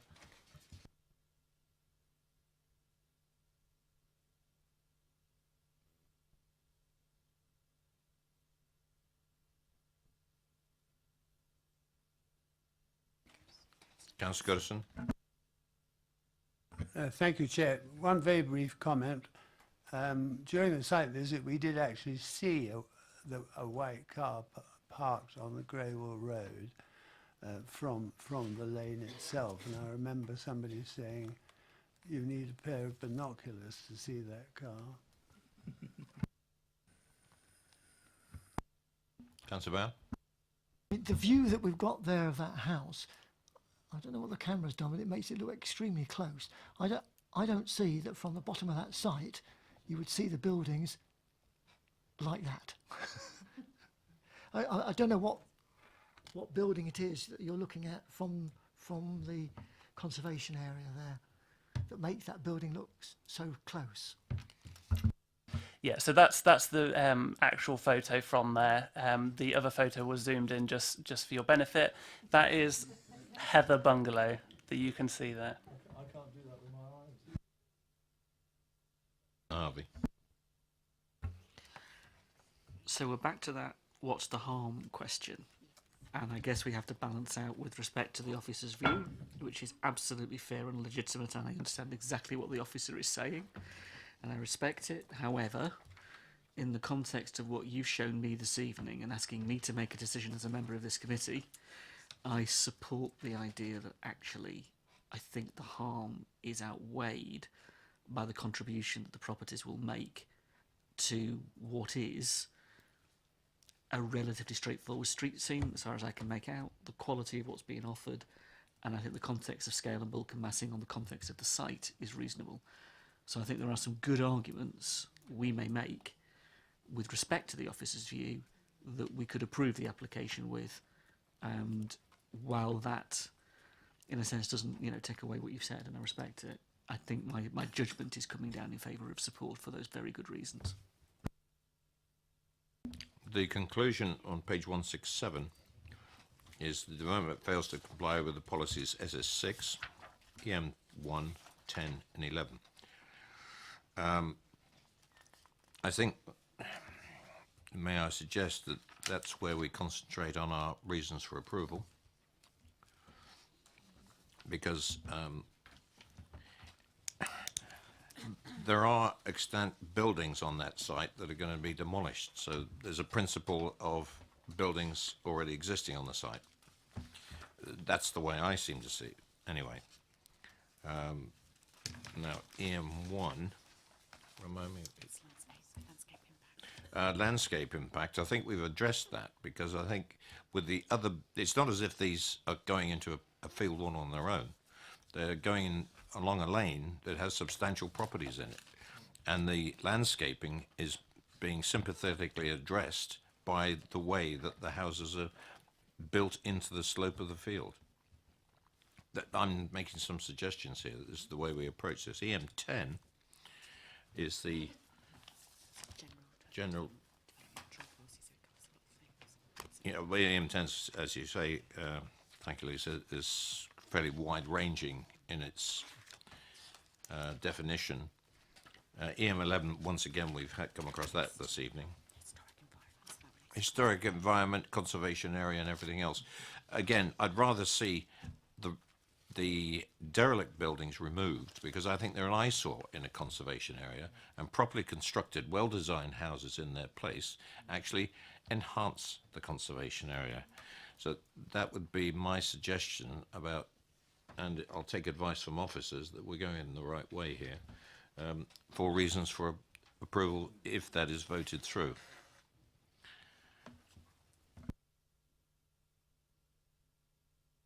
It's been properly moved and seconded for approval. And we have to come back to the pre-commencement conditions, if there are any, if Russell can come up with that. Yes, I have a handy list of conditions for you. So I'll read through all of the conditions that, that you may want to consider, and I will make a note of those that would be pre-commencement. So plans, a time limit, materials, detailed drawings, so 1 to 5 drawings of key areas, including windows, mullions, plinths, interfaces between brickwork and flint, hard surface details, boundary treatment, soft landscaping, tree protection measures to be in accordance with the submitted report, and that probably would be pre-commencement, that they have to be erected before development starts. A tree protection measures verification, a construction environmental management plan, that would be pre-commencement, and that's got that would involve issues with the canal and making sure runoff and that kind of thing is adequately addressed. Biodiversity, so again that's probably pre-commencement, making sure all of the procedures and recommendations within the submitted appraisal are carried out. Habitat enhancement scheme, details of that should be submitted. Contamination, so a desk study, a site investigation, and if necessary remedial works, that would be pre-commencement. A contamination verification, hours of work conditions, hours of delivery, a construction method statement, that would be a pre-commencement condition. A parking plan to accord with the latest standards of the parking SPD. Details of cycling parking provision. Details of refuge storage and collection. Sustainable water use condition. Removal of permitted development rights. And detailed levels of the site in terms of, I know we do have some elevation, some sections been submitted, but I'd like more detailed drawings for that, given the sloping nature of the site. Thank you. Sorry, there was one condition that Russell referred to, which wasn't necessarily pre-commencement, but it was in relation to the tree verification, which I think, if it's the wording that's been proposed by tree officers before, I don't think it's reasonable to impose, because it requires that verification information to be put in after the works have happened. So if they say, well, we haven't done it in accordance with, then there would be no powers for us to enforce anything against it. So I don't think it meets the test of the conditions. So I wouldn't recommend that we impose that one. Okay. And also the recommendation would obviously be subject to the agreement, and if of all those pre-commencement conditions, and if the applicant doesn't, then we have delegated authority to deal with that refusal. Thank you. It's been properly moved and seconded for approval. All those in favour?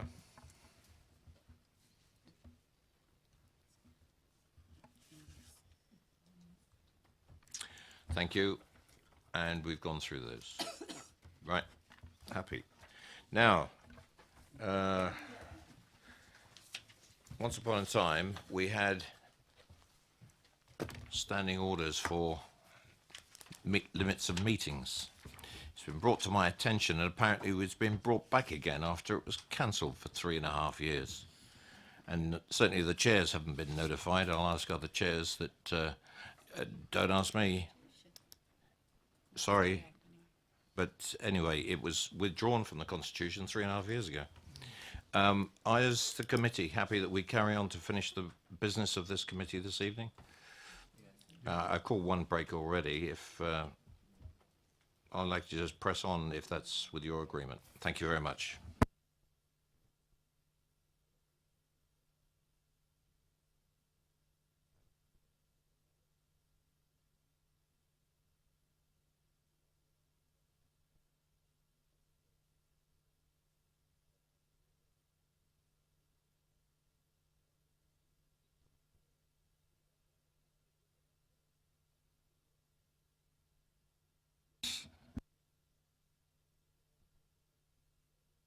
Okay. I mean, in regard to the length of meetings, it may be that I can reflect on this in terms of, you remember the extraordinary meeting we had, and I'm sure you don't want to match that tonight if you can avoid it. As a consequence of that, I did raise the issue of, not us, but staff having to work until the early hours of the following morning, all that sort of stuff, in an HR committee. And the leader of the council undertook to talk to chairs of committees about that situation. It wasn't a reintroduction, by the way, of the 9:30 cut-off. It was a more general observation about, look, get through the business so that staff are not working these inordinately long hours. Now, I don't know whether you've had any approach on that.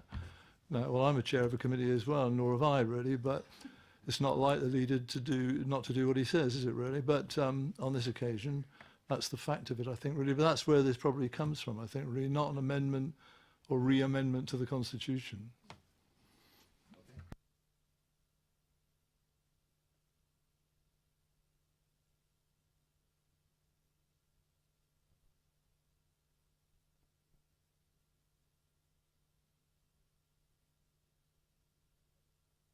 Right, moving on. Item number 7.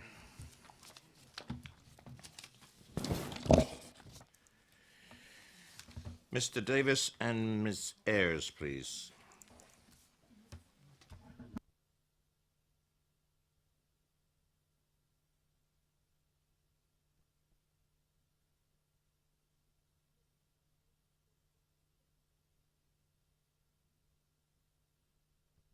Excuse my pronunciation. Yeah. Can we present the application, please, sir? Thank you, Chair. This is an application for the erection of a 2-storey front extension, first floor rear extension, single-storey side extension and alterations to the roof. If I can just draw your attention to the update paper. Basically, the officer's report had made reference to an extant planning permission, reference number 15/02442 HSE. That actually is no longer extant. It expired last week. Our recommendation would still remain the same. We think the proposals before you are smaller than the one that had been approved in the past. That is still material, albeit it's no longer a fallback position, as the officer's report referred to. There's also an error on page 185 in terms of the incorrect description of the proposal, and also would recommend that there's another informative should be added. It was referred to in the officer's report, but it's been missed off the end of the report, and it's an informative advising the applicants that they'd be building within 3 metres of a sewer. The officer's recommendation is for approval. Good evening, ladies, and you have 4 minutes. You know where the button is. Okay. Okay, we reside at Cobb Cottage and are neighbours of Bowbrook, and we wish to object to this planning application. Our main concern is a northern elevation window for the proposed bedroom 5. The proposed window will be in direct line of our bedroom windows and garden area. The residents of Bowbrook are very intrusive in regards to looking out their existing bedroom window, and we believe that the addition of a new first floor window will only exacerbate the problem. We feel a suitable solution would be for the window to be affixed with obscured glazing, which would deter any further intrusive behaviour. Both neighbours, namely ourselves and Inglenuts, should be able to enjoy our outdoor space regardless of how it is used. The addition of this new window would give us both a definite lack of privacy. The other concern that we have is the noise that will be generated throughout the construction stage. This will have an impact on our cattery business and will cause concern for the welfare of the cats. We will also suffer a loss of business while the building work is being carried out.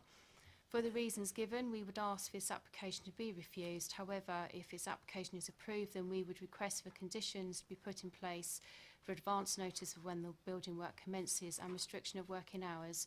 This will allow us to plan and minimise the disruption to the cattery as much as possible, and to also protect the welfare of our cats. Thank you. Fine, you've got plenty of time if you have anything else to say, but if that's fine, absolutely. Members, any questions to the speakers?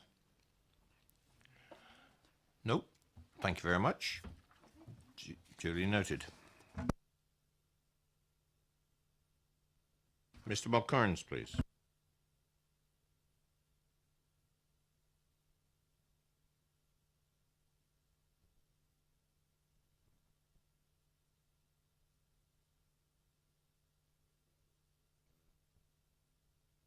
Good evening, and you have 4 minutes. Thank you. Good evening. Thank you for the opportunity to speak to you all. As the application has been brought forward to the committee due to a number of objections received on behalf of my client, I would just like to comment on some of those objections which were raised. Firstly, the loss of privacy and overlooking. This aspect of any scheme tends to relate to the accommodation at first floor level and in particular the position of windows. The proposed single window on the south elevation replaces the existing, but is located closer to the front of the property, which will reduce the impact on the adjacent neighbour. The proposed bedroom 5, which is on the north elevation, which was just described, has been adequately, I think, addressed in the officers' reports, and both do not give rise to any issues of overlooking or loss of amenities. Secondly, impact on the new cattery. The proposed single-storey extension to the side, which is the nearest point to the development, which is 6 metres away, and this is of a scale which I consider to be low-key development. I believe that there are no cats housed at the cattery at the moment because no licence has been granted at this stage. Overdevelopment of the site, which is one of the other items raised. The footprint of the proposed completed dwelling will be 16% of the total site area, which by my interpretation really doesn't constitute any overdevelopment of the site. Another aspect was the impact of parking, turning vehicles and increased traffic. The client currently has on-site parking for at least 6 cars, and they can drive in and out in a forward gear. Again, another aspect was the main sewer. I think one of the aspects was that we were building over a main sewer. On the site layout drawing, it clearly shows that we are not. And any aspects with regards to that main sewer will be covered under a build-over agreement because we'll be building within 3 metres of it. The scale of the development. This scale of the building has been duly considered by the planning officer and deemed to be in keeping and in character to the surrounding area. There was another aspect in a reduction in the property values which raised its head. This is not a planning issue and therefore I don't think should be included as part in determining this application. Again, another aspect which was the noise during construction. There will be a level of noise in the construction of any development. However, this can be done under normal working hours for short-term duration, and that will be reasonably expected. If it's a part of a condition attached to the application, I think my client would be happy to concede to that one. And that's all I have at the moment. Thank you very much. Thank you very much. And any questions of the applicant? Councillor Bound. Just a quick one. On the plan on page 189, there appear to be some trees along the boundary, probably in Inglenook's garden. To your knowledge, are those trees still in position there that might prevent a view through to Cobb Cottage from an upstairs window? I believe they are still there. They're not very large trees, but I believe that the ones in Inglenook are still there. The one on the in the site, that is still there, but that overlooks sort of further back. Okay, thank you. Any other? Councillor Potter? I just wondered whether the gentleman had any comment to make. The objectors were talking in terms of a need for opaque glass in the window in question, talking about it being fixed. I don't go that far, that's for sure, really. But in terms of the window being changed from clear to opaque glass, would you have an observation to make on that? That was discussed with the planners in quite some detail, and it was considered that it wouldn't be appropriate for a bedroom. The window itself is, I believe, 24.6 metres away from Inglenook and 6 metres away from the boundary on the existing elevation that's already there at the moment.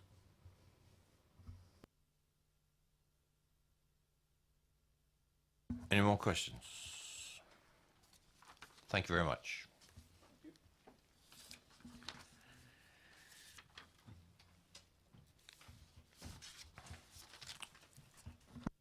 Questions to officers?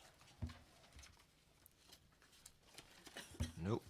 Crack on into any kind of debate. And Councillor Bound? Well, I mean, referring to the objections of the objectors, I don't see, I mean, there seems to be quite a substantial distance to me from that upstairs window that people could look out over to Cobb Cottage and to Inglenook. I don't really see that as a problem. In terms of the cats, well, the cats I think must get an awful lot of disturbance from the noise of the cars on the main road anyhow, and I don't know how long it would take to construct the side extension, which would be particularly prevalent in terms of noise, but I mean it's not something which is going to last forever. It's a temporary problem, and no doubt there will be restrictions on the time that the build can happen between, which can be sort of made known to the people in the cattery. That's all I want to say at the moment. Councillor Potter? Just trying to remember back. Obviously, we deal with so many things, really, but I reflect on some of these sort of discussions regarding the cattery itself not so long ago, really. I mean, putting it on the line, I mean, the way this is set out by the officer in regard to the impact of this proposed development seems to be entirely clear in the way that it's set out. I mean, I have no issue with it, really, and I don't believe, I mean, I hope it's the case, I've said this so many times boringly, I mean, I don't think people spend their lives, do they, looking out of windows at other people's activities in their gardens, and I don't have an issue with this, Chair, and I support the officer's proposal for this to be approved. Thank you very much. Councillor, you'll second it, Councillor Leeks. Thank you very much indeed. Been duly proposed and seconded for approval. All those in favour?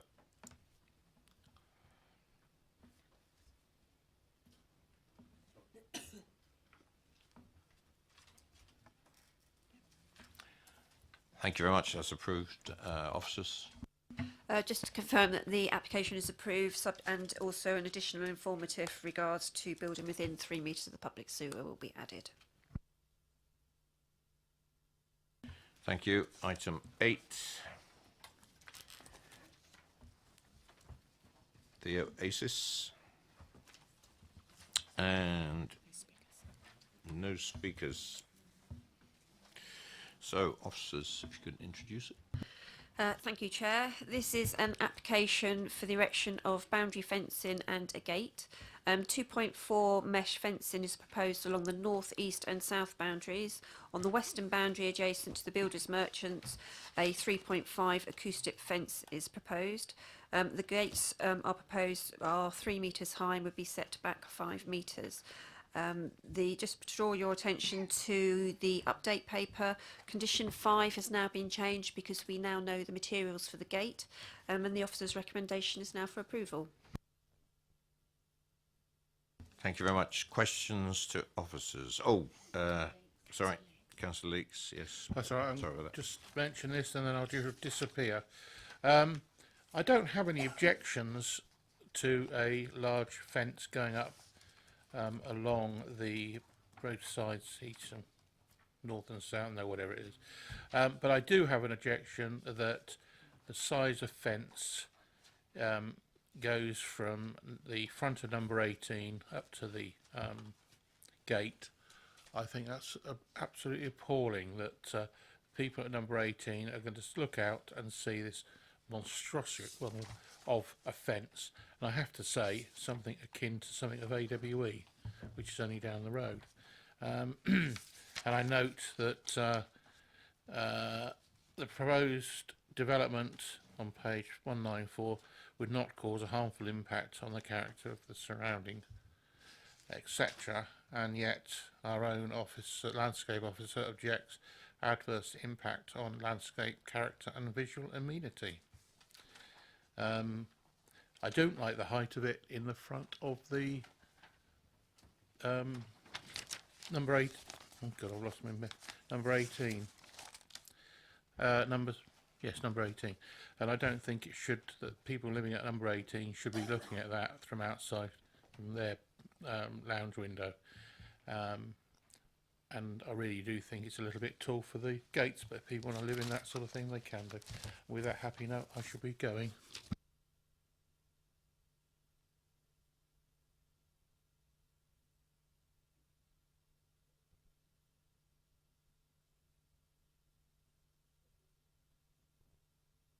Without a chance of quizzing him. Questions to officers. I've got one. Why, and maybe I didn't pick it up, why such a high acoustic fence? The builders' merchants to the western boundary, the neighbours just want, the applicant just wants to screen that in terms of noise and machinery and stuff that goes on in there. Thank you. Councillor Bound. Could you tell me what the distance is between, presuming that building to the left-hand side is the builders' merchants in the builders' merchant yard, to that 3.5 acoustic fence?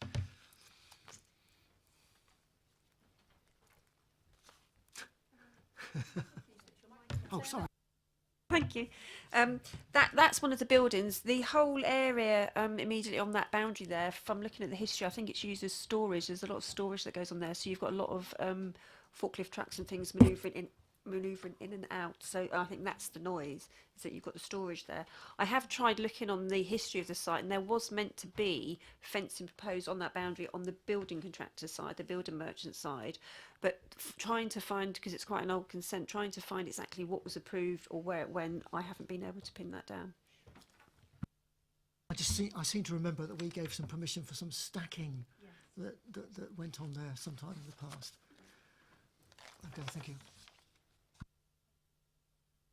One other question. I mean, what is the size of that gate, that enormous oasis? Do we know the height of that? 3.5 meters.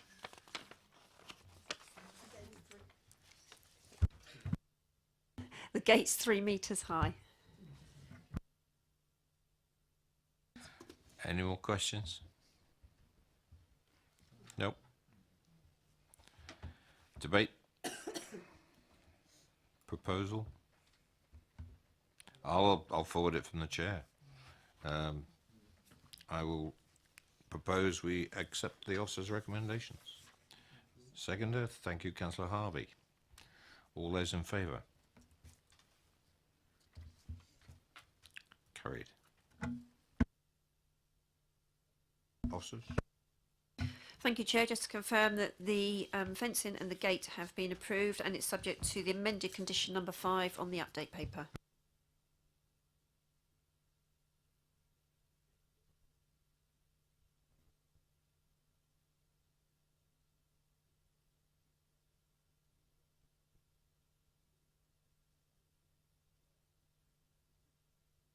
Right, move on to item 9. And no speakers, so present the application, please. Thank you, Chairman. So the application seeks retrospective planning permission for the erection of a temporary brick-built structure to house staff toilet and kitchen facilities for the show home for the development at Chapel Hill. If I draw your attention to page 8 of the update sheet, some amended plans, or further plans, should I say, have been submitted, and that's resulted in just a change in condition number 1 there to state the correct plans. However, as it was retrospective, these were just to make sure it all accorded and the development is as on site and as per these additional plans. The officer's recommendation is for approval as per the reasons set out on page 209 and 210 of the agenda. Thank you very much. And Councillor Harvey, ward member. Thank you, Chair. The reason why this is before the committee is really straightforward. This is a retrospective planning application on behalf of one of the largest developers in the country. And if they cannot get a retrospective application right, as in getting it right first time by coming and asking the council, what in the world do we expect of our residents? And the residents have raised this with us as ward councillors. My colleague has wished to bring this to committee, and as a member sat around this table, that's my main concern. No consultation, no engagement, no interaction whatsoever with the local community. But Barrett's quite happily thinking we can get away with doing what in the world we like, and that is an issue. And it might well tick all the boxes, but bringing it here, I would just like to make the point that this is a major house developer and we deserve better from them. Of all of the people, we deserve better from them. And I'd like to put that on the record. So noted. I think, just as a general comment, I think members of the committee, and I've been skulking around this committee for a few years, I think retrospective applications of whatever kind, they shouldn't be happening. People are aware of planning law, planning regulations and everything else. But to come from one of the developers that would probably be involved in producing a lot of the houses that we have in the borough, I think I concur with some of the words from Councillor Harvey. Right. Any questions to officers on this one? Any debate? Just to pick up on the first reason for objection. What's the point in it? You've got a show house. We went to Upper Cufford Farm the other week. We stood in the kitchen of the show house, and if we needed to use a bathroom, I'd have used the bathroom in the show house. I don't see why they want to build this. It just seems pointless. I wonder what they're up to.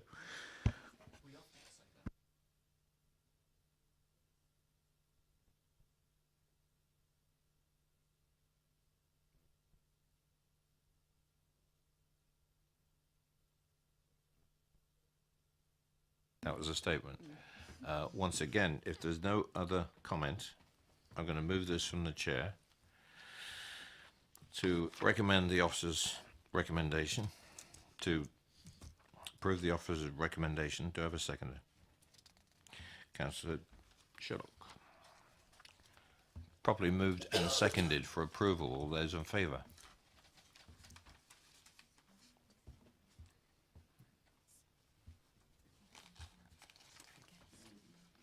All those against? That's 2. Abstention? Yep, 1 abstention. That's approved, officers. Yeah, so that application is approved, subject to the reworded condition as set out on page 8 of the update sheet.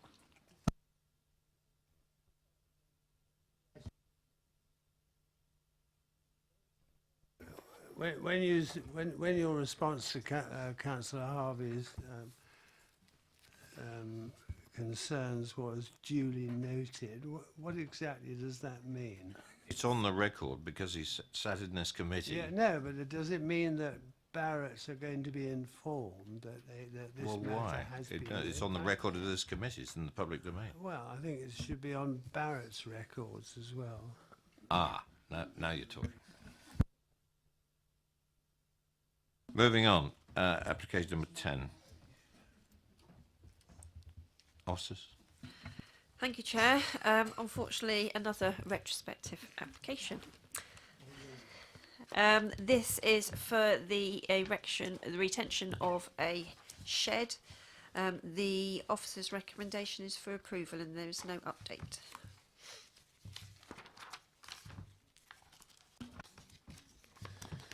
Councillor Brown. Please do. I will make it big. I mean, I don't quite see why they've had to erect their shed so far away from their house when they appear to have quite a lot of grass close to the house. If it's going to be something like a hobby shed, for goodness sake, do you want a hobby close to your house rather than having to trek through the snow or the wind or whatever to get to your shed, which is at the end of a parking space? It's a comment. It is. I can't see any reason to object, but a comment. Anybody else? Questions? Yeah, Julian. Questions to officers. If nothing else, a debate. The ward councillor is not here. Councillor Robinson. Sheds don't normally need planning permission. Why does this one? This one isn't in the curtilage, it's just on a driveway, so we wouldn't say that that's their curtilage, so hence the reason why they would need permission. They do have a garden area to the side of, it's a one bed bedsit, but it's very open plan around the front, which is possibly why they may have put it around the back. It sits alongside another garage.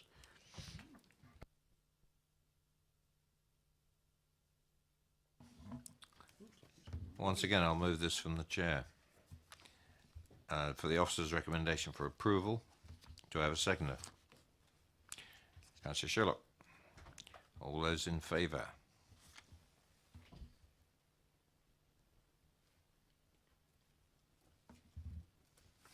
Unanimous. Thank you. Officers? Thank you, Chair, that the application is approved, subject to the officer's... Right, we move on to agenda item number 6. And I'm going to get the officers to explain exactly what we're involved in here. It's to approve a resolution. And I'll hand over to Sue. Thank you, Chair. It's to amend your previous resolution and gain your approval for it, basically. So back in February of this year, the committee approved a dwelling at the old church house, Etchinswell Road, Etchinswell, and it was approved subject to the variation of a deed of variation to an old legal agreement, which was attached to a consent, which was for a site called, it was Palmer's Yard. I don't know if anyone here was around in there that time. I remember it. But anyway, the legal agreement required, there's a clause in there that says that the development shall be built in accordance with the approved plans. Nowadays, we would just use a condition. For some reason back then, we used a legal agreement, which was slightly heavy-handed, possibly. Basically, for a deed of variation, you need to have all parties of that legal agreement willing to sign that deed of variation. The developers who constructed the original development, despite numerous attempts by the applicant for them to engage in the process, they basically can't proceed because Crest Nicholson, I think it is, aren't willing or have not contacted them to move the matter forward. So we're trying to move the application forward and take a slightly more pragmatic approach. The development has been built in accordance with the plans. All that was required for the new dwelling, it's coming off a hammerhead, and the papers are on from the previous committee. Basically, there is a hammerhead, and it's all highway land. They just need to be able to connect through their back fence. But because of this legal agreement, the clause, technically they need that clause to be lifted. We're going to get nowhere trying to do that. So as officers, pure planning officers' recommendation and advice is that clause has been met. What they're proposing to do would not impact on that, and therefore we're just trying to change the resolution to just approve the application without that need for that deed of variation.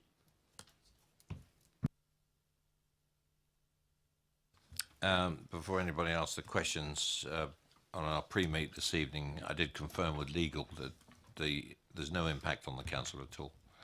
So this is a formality we have to go through, and presumably a normal proposal and seconder. So I'll propose it from the chair that we approve this amendment to the resolution. Councillor Harvey has just seconded it. So all those in favour?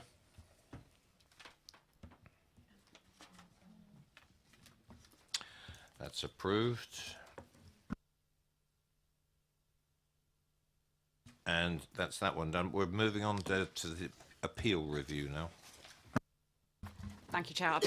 I'll be really quick. So starting at page 257, it's set out the quarterly planning appeals report, and within Appendix A, page 260, one to note, if members recall, we had an application at Carpenter's Down for a new restaurant and public house, which caused a lot of local interest and quite a lot of support and opposition. Members resolved to refuse the application, and the appeal was eventually allowed by the inspector, and the reasons he set out there on that page 260, just for you to note. Another interesting one, what came before you on page 263 at 4 Pardown, and members may recall this one, was for the erection of 4 very uniform dwellings within, following the demolition of the existing on-site. Officers were recommending approval, but members took a different view, and you'll note that the inspector agreed with you on that one. Basically, one of the main reasons being the diminishing the concept of diversity in the character of the surrounding area, because the 4 units were so uniform in their appearance. There are a number of other ones there, most of which I think were under delegated procedures. And the other point to note, just to say that in terms of our appeal performance overall, it's generally very good. We're at 26% allowed, with the government target being 33%, so we're well under that. So that's looking really, really good. That's a total of 28 appeals since the beginning of the year. Thank you very much. Looks like we're heading in the right direction. Thank you very much, everybody. It's not 11 o'clock, so I made it before then. Thanks.